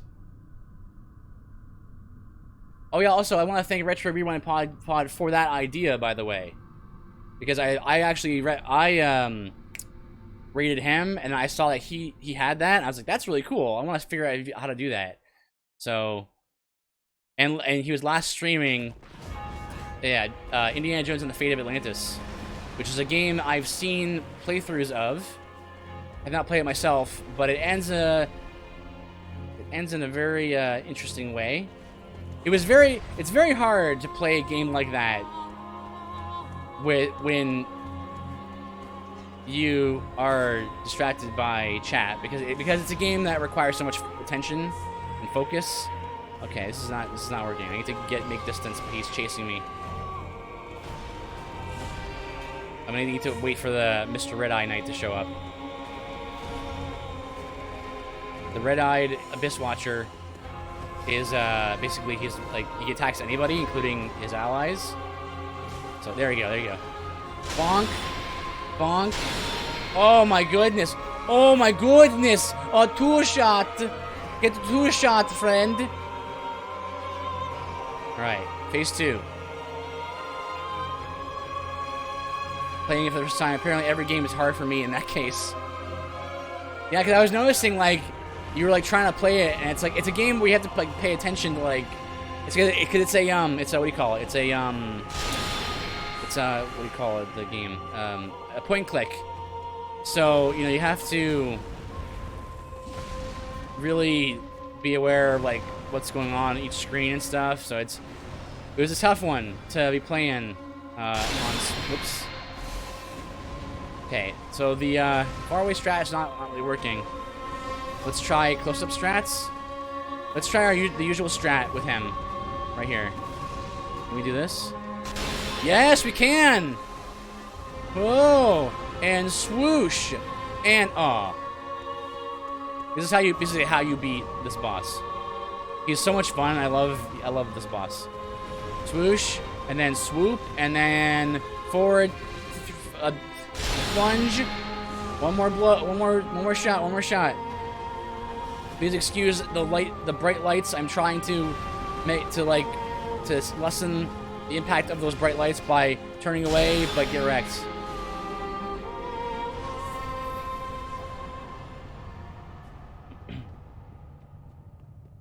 By turning my camera whenever it lands on something. I think you should play some Pokemon Pinball or Sonic Spinball. Oh, really? You talking to me or Retro? Retro would definitely be down for that, I would think. He's doing a podcast regarding press the easy button. Yeah, I mean, we're pretty min-maxed right now. More or less. We could do a little more min-maxing, but that would be just like unnecessary. Okay, next boss in order is Old Demon King. Never played a Dark Souls game. Are you enjoying it? Oh man, these are my favorite games. These are my favorite games. I have played this game so many times. It's so much fun. They're not games, unlike what you may have heard. They're not games that are like meant to be the hardest games imaginable. They are challenging games, but once you know the mechanics and everything, they're actually they're pretty simple, right? You know all of the attack patterns and stuff. But I enjoy going through this game over and over again, but with different like restrictions and stuff. So right now we're doing like min-maxed magic damage, like min-maxed mage, and our only concern is doing the most damage possible. So that's why we're using a spell right now that is very difficult to aim, and it's causing us to struggle a little bit. But the damage is pretty undeniable. Could you stop that with the fire? First time through the game, yeah, you're gonna struggle a bit. But once you the more you play it, the better you get at it. And there's so many build options and like choices that you can make, and the game is very much the difficulty is very contextual. So like how hard the game is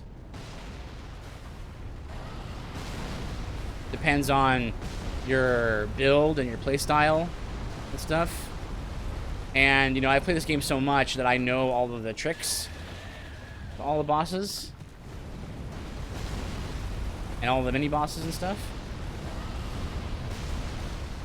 There's a giant ballista shooting at me right now. That's why I'm running and rolling here.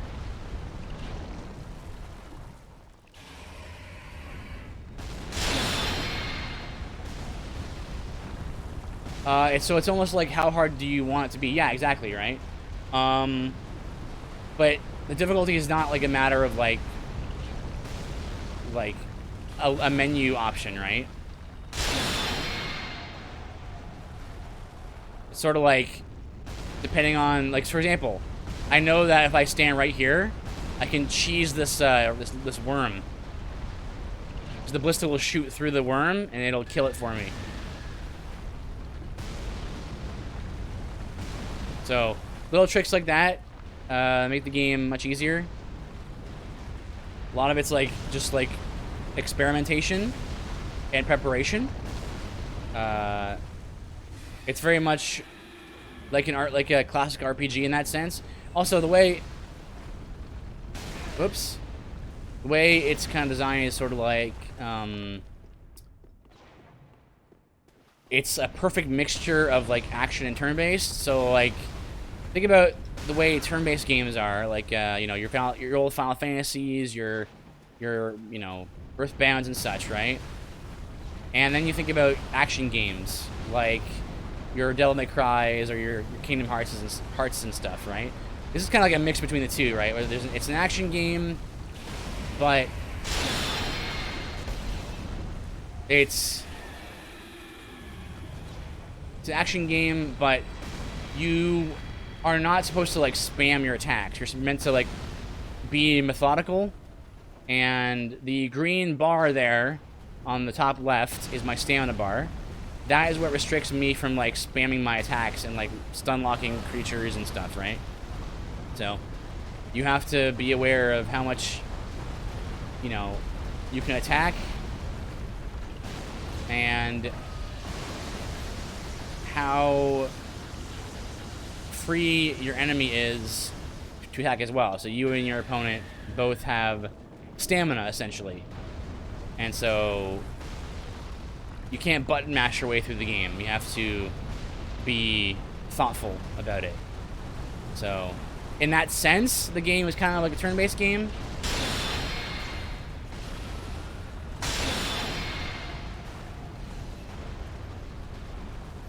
Oh, did I miss? Oh, there he goes. He's dead.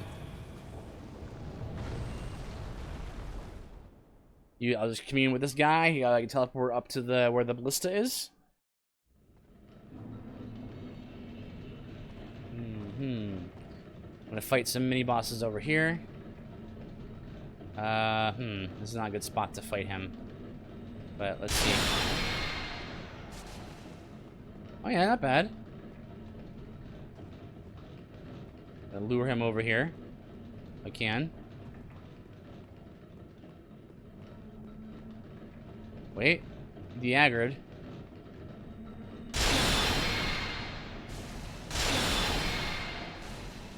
Nice. I'm very strong right now. Like I have min-maxed my build. I know exactly where to go to get all the best gear for this build, so I know like I'm like trashing enemies right now.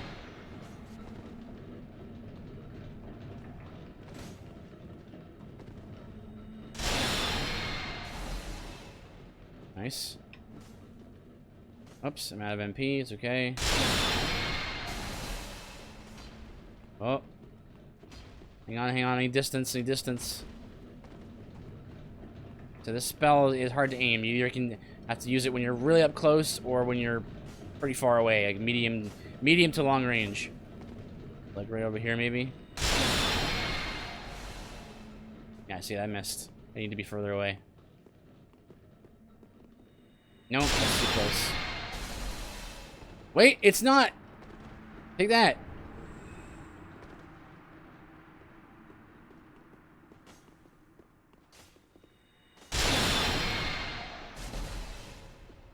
Nice. And so, the cool thing about Dark Souls games is that they're designed to be beatable with any sort of, like, loadout. So, like, if you want to just start the game as a knight and just the weapon that you start the game with, you can beat the whole game with that weapon if you want to. Like with the longsword, it's not a problem whatsoever. It's meant to be beaten with anything. It's just that different encounters will be differently difficult depending on the build and playstyle that you choose. So, like, there's actually a optional like super boss later on in the game that is people have a lot of really hard time with him, right? But if you're what the This whole stream indifferently difficult. Joffrey the Giant with a tier 1 subscription, 6 months. What a monster. Thank you very much, Joffrey. Appreciate your input on America, and I appreciated your input on Gab. I was very sad to see the kind of stuff that you know, was being posted by Torba. But let's hopefully it's just a matter of, like you said, of him being a young Christian, right? But yes, thank you very much for the sub. Joffrey, I hope your streams are going well. I hope your reviews are still going well. You're now back on YouTube. Get over there. Oh, maybe I can like cheese him off of the ledge here. If I go on the corner over here, like right here. Bye. I saw you join Sir Jaziel's stream this afternoon, but I was all away for a bit to sleep. Bonk.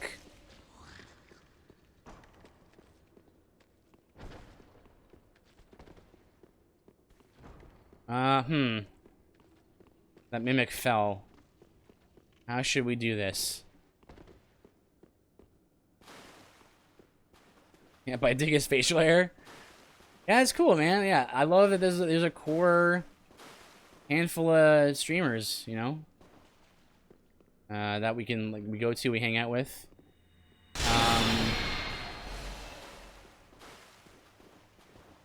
Going to lurk for a bit. All right, man. Thank you so much. And yeah, type !mark lurk. You can also know that like if you want to like mute the tab, you can do that too. Just make sure that you mute the tab itself by right-clicking the tab and all that. Thank you. That helps helps the view not count and all that. Thanks, man. Thank you for your raid, by the way. I appreciate that. What the crumbs? Get him over here. Get over. Are you okay, dude? Oh! Oh! Didn't even know there are different classes in this game. Oh yeah, there's so many. So many. Hey, dude, do you want to get cheeses in the lava? Come over here. Attack me here. Not over here. Yes! Get me. Attack me. Attack me.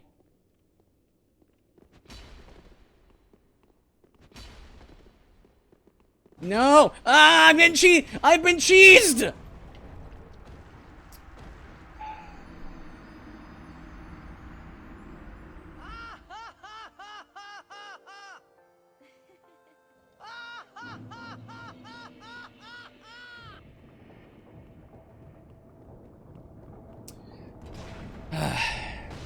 Saw that one coming. I can cheese like the best of them. Oh no, Yoshi is Jaziel having the same problem like from before? I haven't checked his Twitter in a bit. Oh man, that's. I wonder when he disappears so quickly. Yeah. Oh boy. Oh. Can we sneak? Can we do a sneak kill? Nice.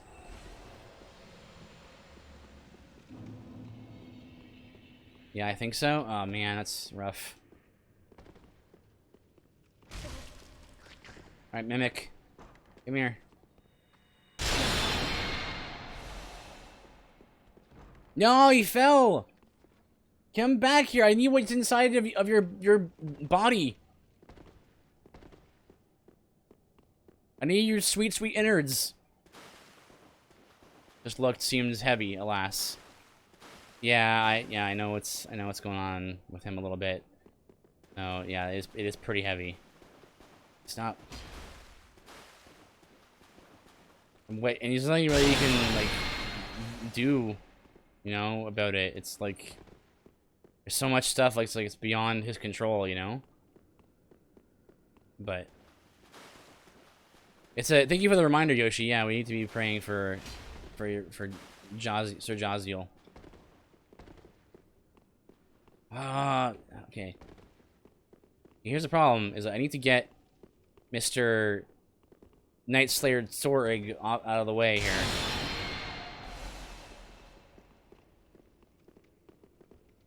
That's why I tried to cheese him, because it's the easiest way to get him out of the way. Huh!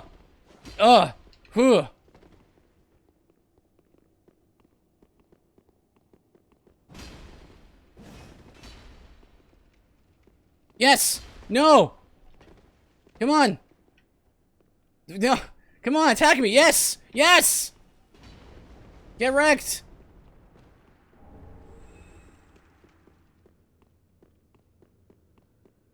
Yeah, just mourn with those who mourn. That's right. Yeah, it's like, what can you do?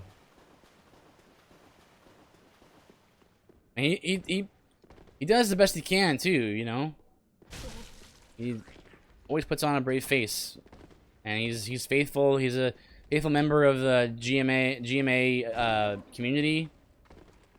Gonna kick me, right? Yeah. Oh, careful, friend. Okay, hang on. I think it's better to attack him from up close. Okay, do this. Bonk. No, kill me. Yeah. There we go. Give me that shard. Okay. And now we can head. We're back to progress here.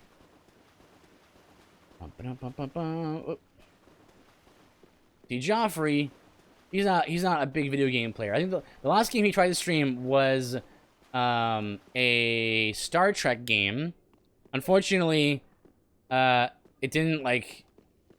I don't know. It just didn't run super well on like his modern computer or something. And like I don't know if it was the sound or something. But you know, Joffrey has his reviews. Yeah, it did seem tricky, didn't it? Yeah, so he has his reviews and stuff, and we have our Vigi games. Kind of weird to think about that when we're older, right? We're gonna be like, back in my day, we didn't have all these fancy entertainment things. We had just the old-fashioned PC gaming with Steam. We didn't have virtual reality or nothing. All right, next boss fight. Actually, mini boss first. Another intrusion right in front of the fog gate, and then it's boss time, which will probably die in like 3 volleys of crystal soul geyser. Whoa! This whole time I didn't add Clippy until you mentioned it. Ah! It seems like you're trying to do the most basic of things. Do you need my help? But Clippy, no one needs your help. You just impose yourself on people. Whoops. Hang on. Oh. Interesting. Jazziel and I were talking about that today. Really? Oh yeah. It's exactly. It's like, because Joffrey's got like what, 30 years on us. Hang on. Trigger. There it goes.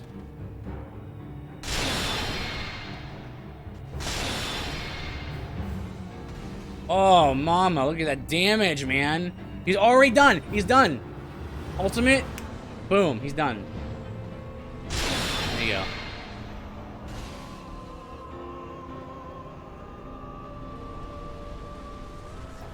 How old are you? I'm 32. Aren't you like in your 60s? Does that sound bad?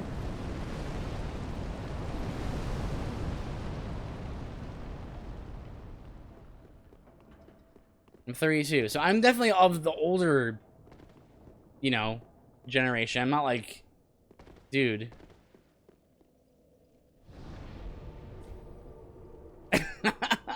Joffrey's about to tell me something. Dude! What? Dude! Are you 45? What?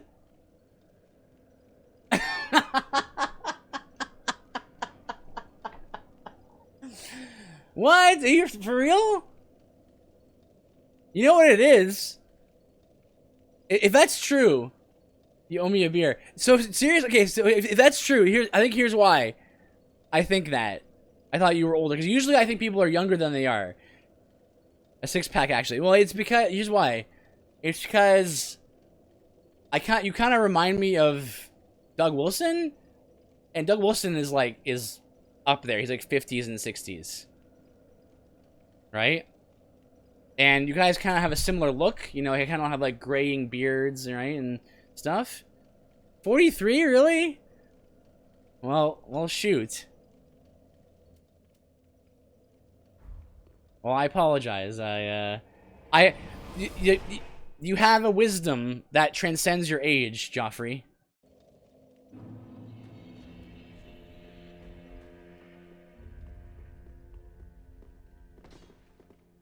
Is he in his late 60s? I thought he was in I thought he was like 60, late 50s, early 60s. Late 60s. Like you kind of have this air about you that reminds me of him, and so like I kind of like in my head it's like, oh yeah, he's like you're an old soul, you know what I'm saying? Yeah, he's younger than my parents, so I would know. Right. And I don't mean that in a bad way when I say old soul. You can stop now. Okay. Alright, so, next boss. There's very few people who are in their 40s who... Sucks that you're going to have to pay shipping from Canada, though. Ready to impart some wisdom and pwn some punks. No, I was gonna say, very few people in their 40s, like... I don't know, like, analyze Chesterton and stuff, right? Well, since 68? What?! That's insane! He does not strike me as that old.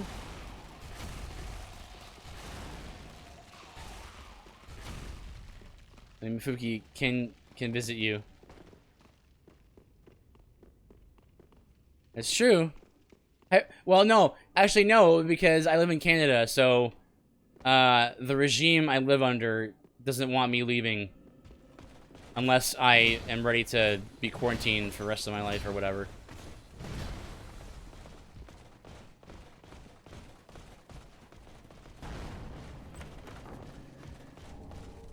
That's a whole other topic, isn't it? Oh boy, this is gonna be a tough run right here. Jim Wilson, yeah. I guess that makes sense, right? Because, like, Doug Wilson's sons are, like, pretty old as well, so, yeah. Oh boy. Go. Just go. Run past it all. Oh boy. Roll. Doggo.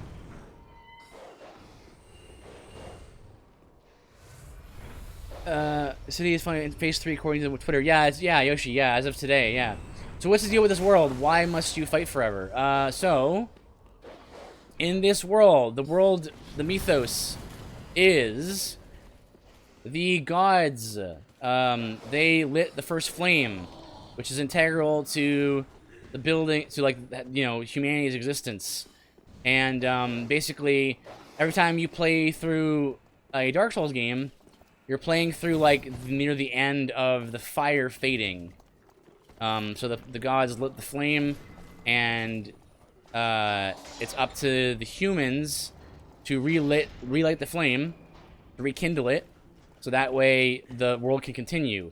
So right now, you know, the world's kind of falling apart, and that's why there's monsters everywhere. It's like, and people go hollow, which is basically like, you kind of go crazy. Each time you die, in this world, you respawn like, you reappear at one of these bonfires here. And, whoop.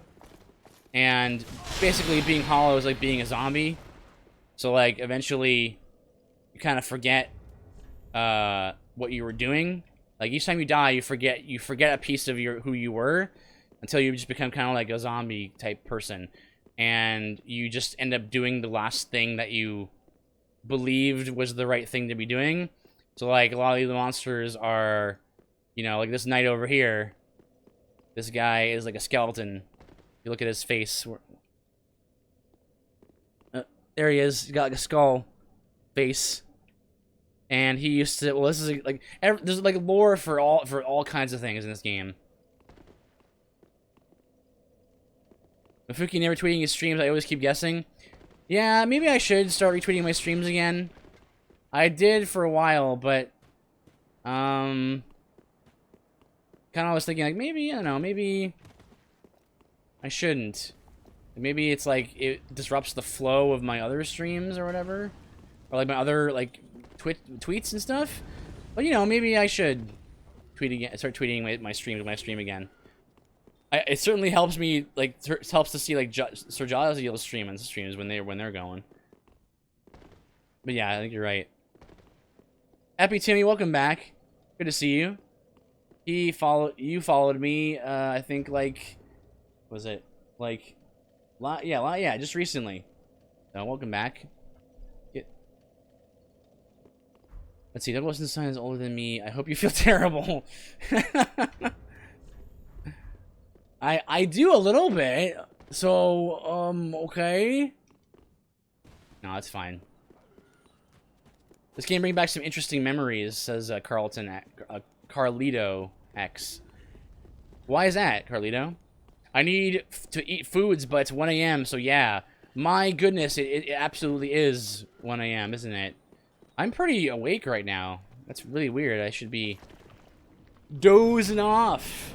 Okay, next boss, Pontiff Solivan. So here's Pontiff, right? And Pontiff, he's a Pontiff, right? So he's like the leader, he's basically the Pope of like a corrupt religion. It's a common theme in these games. Dang! Look at that damage, it's insane! Get wrecked! Oh my goodness.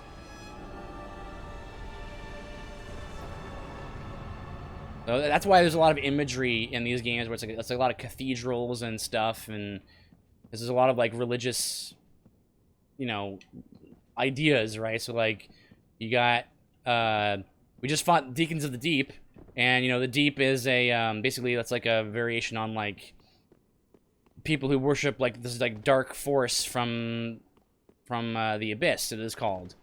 So they started a religion called the Deep. And so there was a cathedral of the Deep, and you go in there and you start to explore there, and eventually the final boss in that area is the Deacons of the Deep, and you know you have to like destroy all of this evil stuff in the game.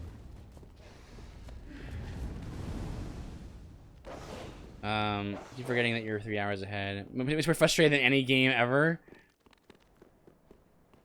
The lore in this game is dope, though. It is dope. Oh! Pursuer! Doggo, please. Doggo. Oh! So here's Pursuer, and he likes to pursue hollows. He does not like when people keep dying and coming back. So he's here to get me. But I'm not going to let that happen because he sucks. And he's going to get killed by my magic. And he will reappear in different places. Take this. Did I get him? Nope. Yeah, the lore in the game is really cool because the cool thing about kind of how the game's designed is you get what you put into it. So like you can go through the whole game, right? And not know what's going on. Like you can get to the end of the game and be like, "Oh, cool! I'm fighting the final boss. I don't know why I'm fighting him or like what his deal is, but I'm beating him and killing him." I hope they get into the Soul series in the future, Lord willing. Man, I love watching first playthroughs of these games. So much fun.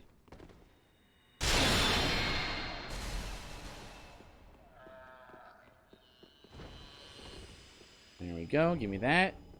Hope everyone's doing well tonight. Yeah, I'm doing very well. I am very happy. I'm finally doing a game stream again. I haven't done one in so long.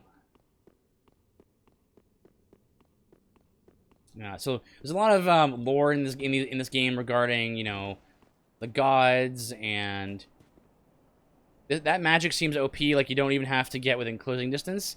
So the tricky thing, so here's the trick about this build is that I knew exactly where to go to get all the pieces for the build. So like all this equipment, all these rings, and this staff, all combined makes this spell Like, super, super powerful. It's the strongest spell in the game. However, it's very hard to aim. If you look at the arc, right? So, it arcs, the spell goes straight up and down. So, like, you can't use it without carefully aiming. So. Yeah, I three-shot Sullivan.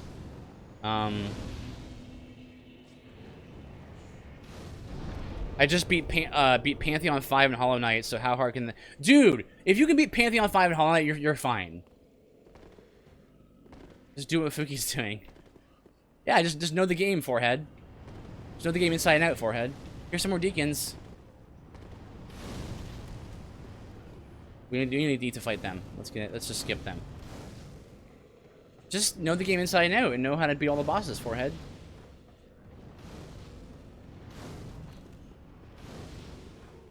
So yeah, that was Pontiff. And basically, like I was saying before, you get what you put into it. Ah!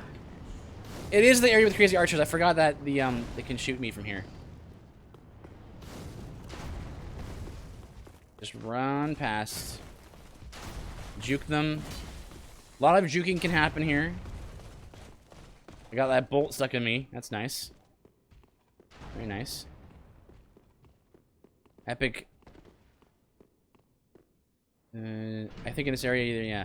How do I get the creator code? FYI, still not a Fortnite fanatic.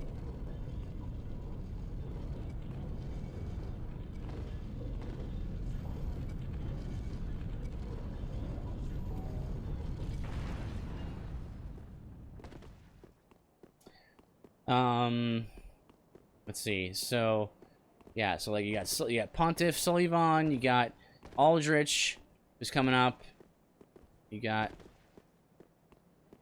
Of course, you can still roll with that pike impaling you, and then after a while, you just heal. You're okay. You recover.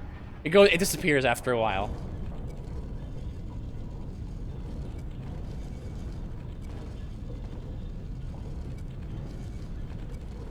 I mean, imagine what kind of game it would be if you had to, you know... Are you speedrunning? Not speedrunning. I just know what I need for the run. And know, like, what guys I need to fight, what guys I need to... I can just avoid. So I'm not exactly speedrunning, but... Oh, what? You can usually juke guys like that by like running around them and stuff. So I'm gonna go over here and bait out this spider guy. Hello, spider skull man. Oh, look out!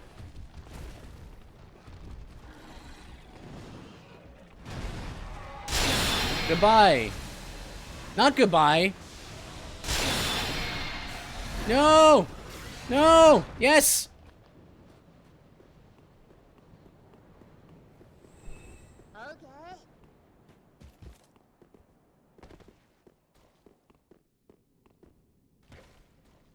You get 1,000 followers on the social platform, and then you can collect a percentage off V-Buck purchases. Oh, really? When you apply that. So I need 1,000 followers on Twitch. Gotcha. Man, that's a hard thing to do unless you're really set on it. Like Pastor Dewson, for example, right? Pastor Dewson, like, goes super hard, right? Streaming. His streams are great. And he has 2.4 viewers? Not viewers. 2.4 followers. I've been streaming for, like... To be fair, I don't stream as often as I, like, possibly could. I could probably stream it a little more often than I do. But, like, yeah, I've had, like, 360s for a while. You know, and I've been streaming for quite a while. Alright, let's ignore that spider bro. And let's go to the boss. Yeah, exactly. Yeah, Yoshi. He's basically like almost a full-time streamer. Which, like, good on him, man. I have absolutely... of all people, I would, you know, I don't... Like, he's a great streamer. I have no problem with him. I recommend him highly. Whoop. Arrow barrage. Okay, he's going into phase 2.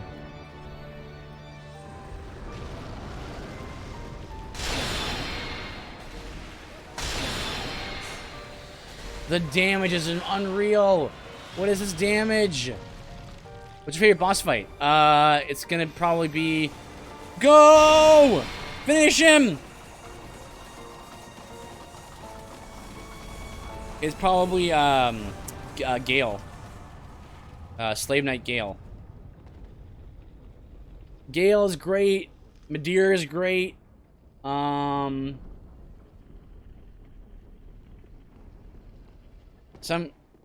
you.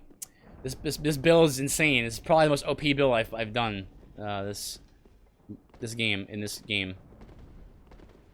Some grow insanely fast at a short period of time. I still have no idea how that works. Sometimes it's just a matter of like being in the right place at the right time, you know? It's like consistency. And just like just keeping at it, right? Like Shayless is another guy. Shayless just keeps at it for a while, and you know he's trying to make it a full-time thing, and it can be pretty tough sometimes, right?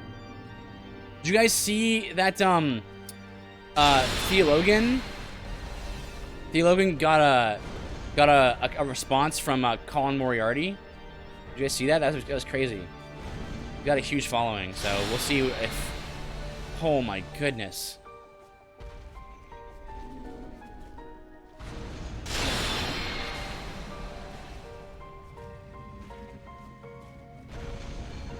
Okay, next. Damage. Okay, so next is gonna be the Abyss Walker. This will probably be a hard one. Oh no, maybe not. If I get a good hit on him here. Nope. You gotta be right up against him.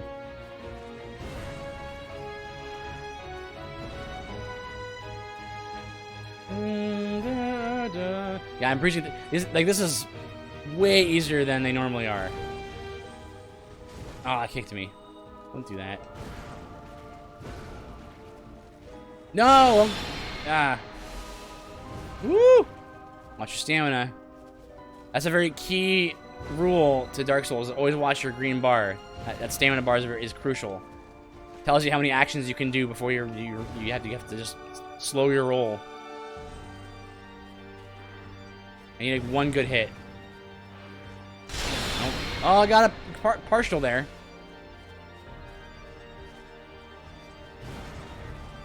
Okay. Nice. Next. Dun, bum, bum, dun, dun, bum, bum, bum, bum, bum, bum. Next is the Lord's Blade. You're right. Nestor. It's tough to, yeah, ideally you want to like get away, but a lot of bosses will try to like close the gap. Another important rule for Souls games is to like roll through attacks. Did you play Bloodborne? I did play Bloodborne. Fantastic game. Highly recommended. It's not my favorite, but it's up there. Nope. Couldn't roll in time there.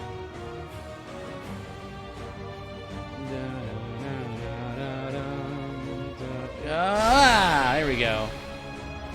Alright, and finally, the Dragon Slayer.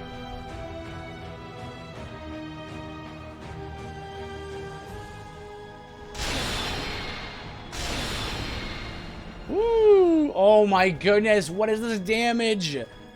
He's already in phase 2! Get wrecked! Oh my goodness. So OP. What's your favorite? This one's my favorite. But Bloodborne is... Oh boy. Here's the thing, is like Bloodborne, Dark Souls 2, and Dark Souls 3 are probably like they're so close together. I need to like fight these guys again when I'm not so OP to show you how not easy these guys are. Okay.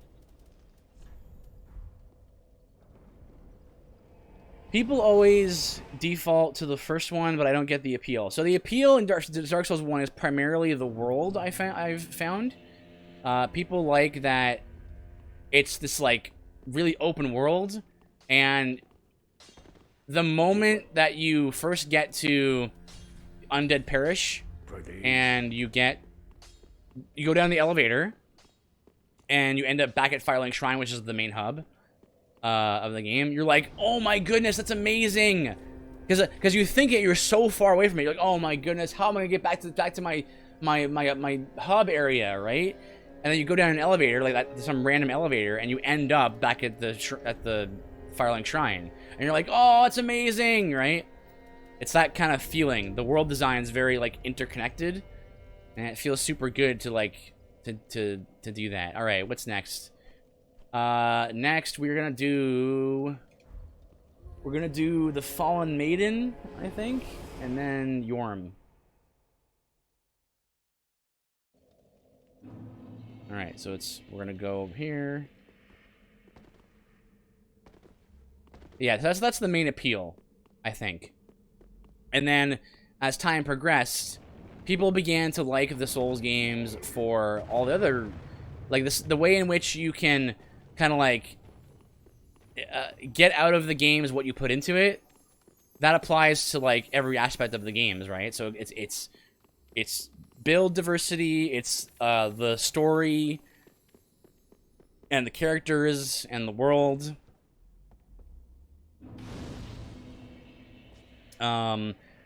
It's, you know, and then it's like the way you build your character and the way that you choose to fight. Like, for example, there's a lot of mechanics in the game that if you're just playing through casually, you don't have to worry about them, right? So like you don't have to worry about, you know, the shield stability and all that. Going to bed now. Have a good one, Mifuki, Yoshi, and all.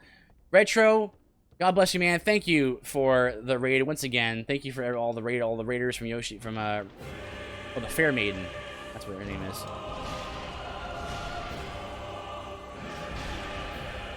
Ah, that's not gonna work. That's not gonna work. I need to get close. That's a bright one. That's a bright one right there.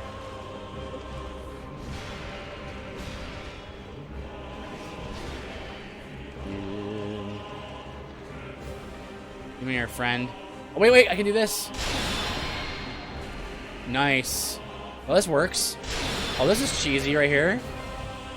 This is cheesy as heck. Oh, do it. Woo! Whoa! That's a very fast dark attack. Oh, she's doing the dark. Oh, and I hit right there. No, I dodged it. Nice. Phew. All right. Whee.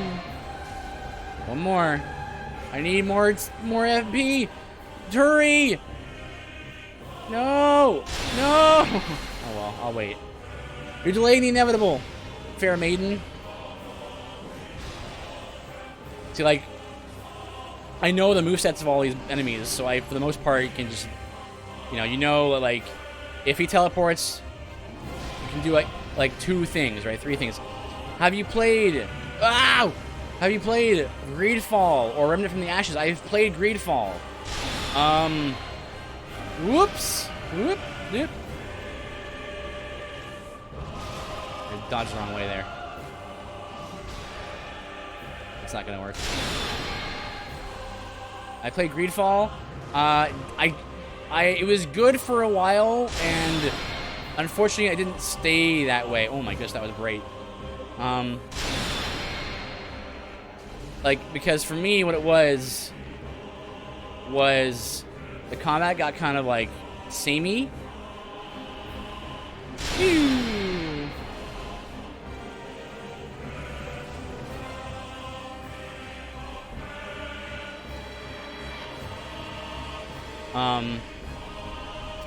Like, I played a spellcaster in Greedfall, and it kind of got, kind of got a little tiresome, where it was like, I'm kind of doing the same thing every time. I got really bummed out too, because like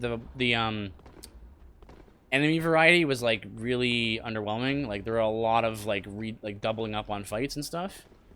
Like I fought like one boss like so many times.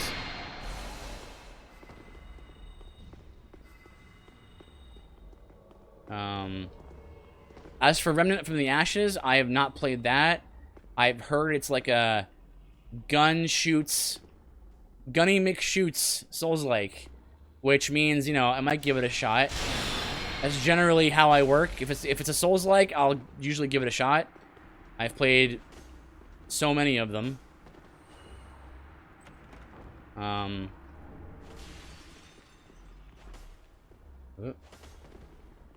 And none of them have hit the sweet spot for me, like the Souls games themselves. But a lot of them have been pretty good.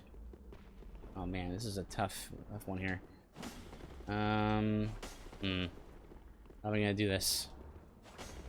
Come over here, friend. No, over here, like this. Nice. So, like, for example, Neo. So I played through Neo, and it was good. Like, I can see that how people could think it's a good game. The combat was more, like, combo-focused than I want it to be. And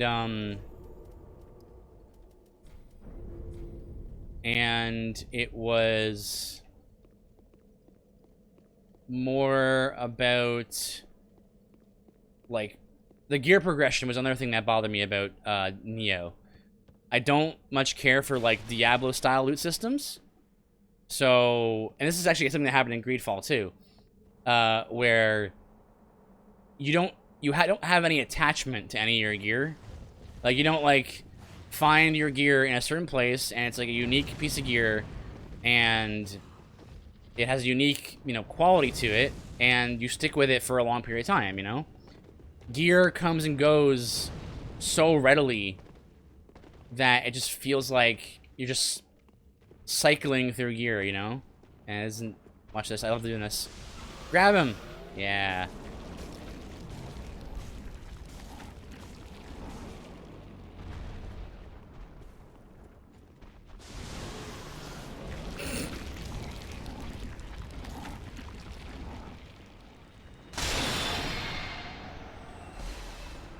Oh. Hang on. So, like, in a Dark Souls game, or even, you know, even some, some Final Fantasies, a lot of Final Fantasies. Final Fantasy 11, the MMO, was really good for this, where, like, you picked up a piece of gear, right? And it had a unique, like, quality or effect that you couldn't really get elsewhere. And it stayed good for much longer. And the gear kind of treadmill, I'm not a huge fan of, you know? The idea of, you know, you're constantly just switching gear out, and item level is another thing that bothers me. Because, again, you're not picking gear because you like the cool effect it has, or, you know, how it looks or whatever. You're just picking it because you need to pick it because its item level is high enough, you know? Bonk.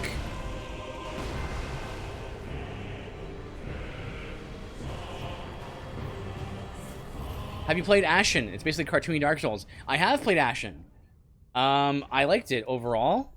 Again, I think it got a little tiresome by the end. I did really like a couple of things about it. I liked, also, there was only, like, 4 bosses in the game.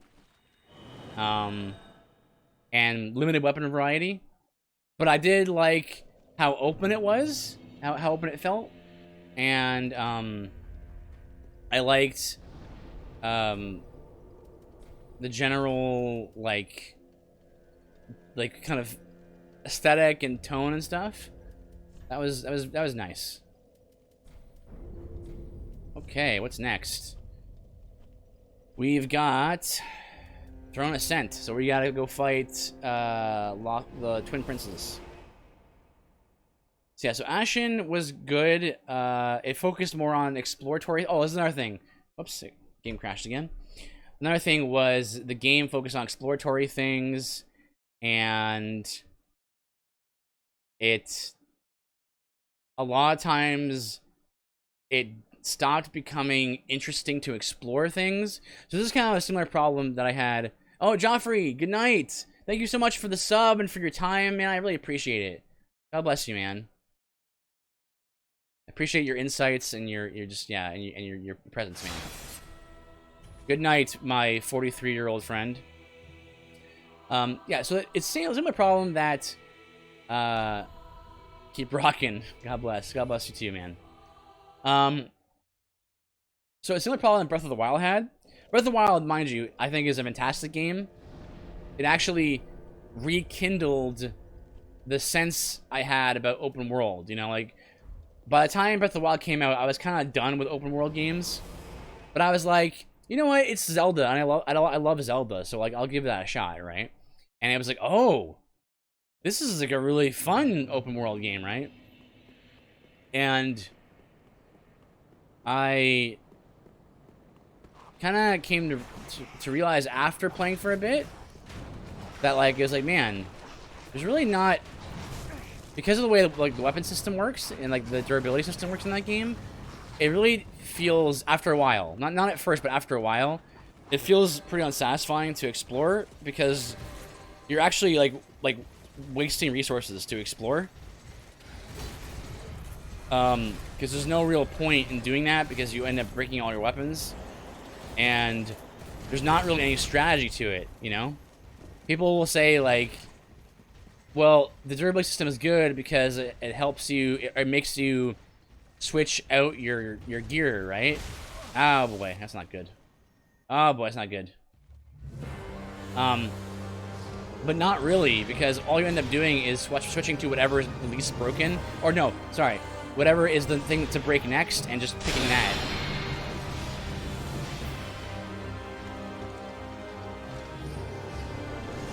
Because that's what's gonna get you through the game, you know.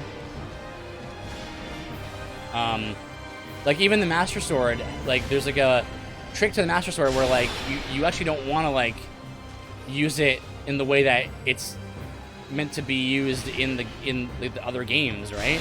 You actually want to like use it for a bit, but then when it's ready to break, you want to actually like use up the rest of its charge on like trees and stuff and rocks because it's close to breaking, right? And you don't want Master Sword breaking halfway through a fight. So like you kind of learn to like break it in advance, and it's just it's not actually a strategic decision, right? It's not like, okay, I'm fighting, you know, this enemy and he's weak to slashing damage, so I can either choose to use the sword or choose to use the club, right? Well, the club does blunt damage or bludgeoning damage, and so which do you want to use, right? Here, you know, in most other in most RPGs, you have a system where different, jeez, that was bright. Different elements will affect different enemies, right? And enemy variety is varied enough where no one piece of armor or weapon is like the answer to the problem.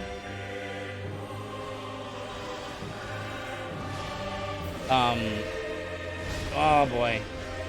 Whoop.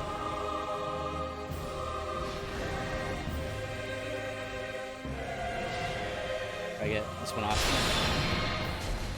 Nice. Nice.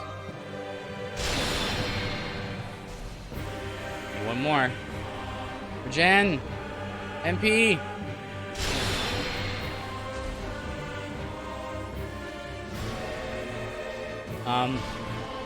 So yeah, so like the keeping in mind, right, like in the Breath of the Wild, I went in totally blind, right? Oh, get wrecked. So in Breath of the Wild, I went in totally blind, right? And I was expecting a classic Zelda, you know, style game. And so Zelda isn't really an RPG. Lock and key mechanics are much more common, right? So you get you do get weapons and tools and stuff in dungeons, but they're not really weapons that you can like use for different purposes. They're mainly like, this is, you know, this is what you use to beat this particular boss in this dungeon where you found the item, and then that's mostly it. So the lock and key sort of game mechanics is kind of par for the course, because Zelda is, at bottom, Zelda is a adventure sort of puzzle game, right? Action adventure puzzle game. So going in blind into Breath of the Wild, I was like, oh my goodness, there's like different weapons and stuff, and like armor and stuff. That's awesome. And my first like downer moment in Breath of the Wild was I got a quest to like go into this little side cave, right? And you find this fire sword, right? This sword's on fire. It's like, whoa, that's amazing. I didn't know this was gonna be in the game, like swords on fire and stuff. And then, you know, I pick it up. I went out of my way to get it, right? And then I start using it, and then it breaks like 5 minutes later. And I remember like that, like it felt so bad because it's like what was the point of like doing all that, you know? That's the way I felt, at least, you know? Like I went on my way to get this fire sword, but then it just broke, and so I can't even use all the cool things that I find, right? Like when you find a cool thing, you want to like pick it up and you want to use it for your repertoire, you know? You want to like add it to your list, to your like toolkit, right? You want to say to yourself, okay, so I now have found this item or this tool. I wonder where it could be useful, right? And as an option, you know? And that's kind of how RPGs work, right? So you find stuff and you go, oh man, I wonder how I could use this to my advantage. And there is a little bit of that in Breath of the Wild, but because stuff breaks, it's kind of like, oh, I guess it's just broken now. There he goes. And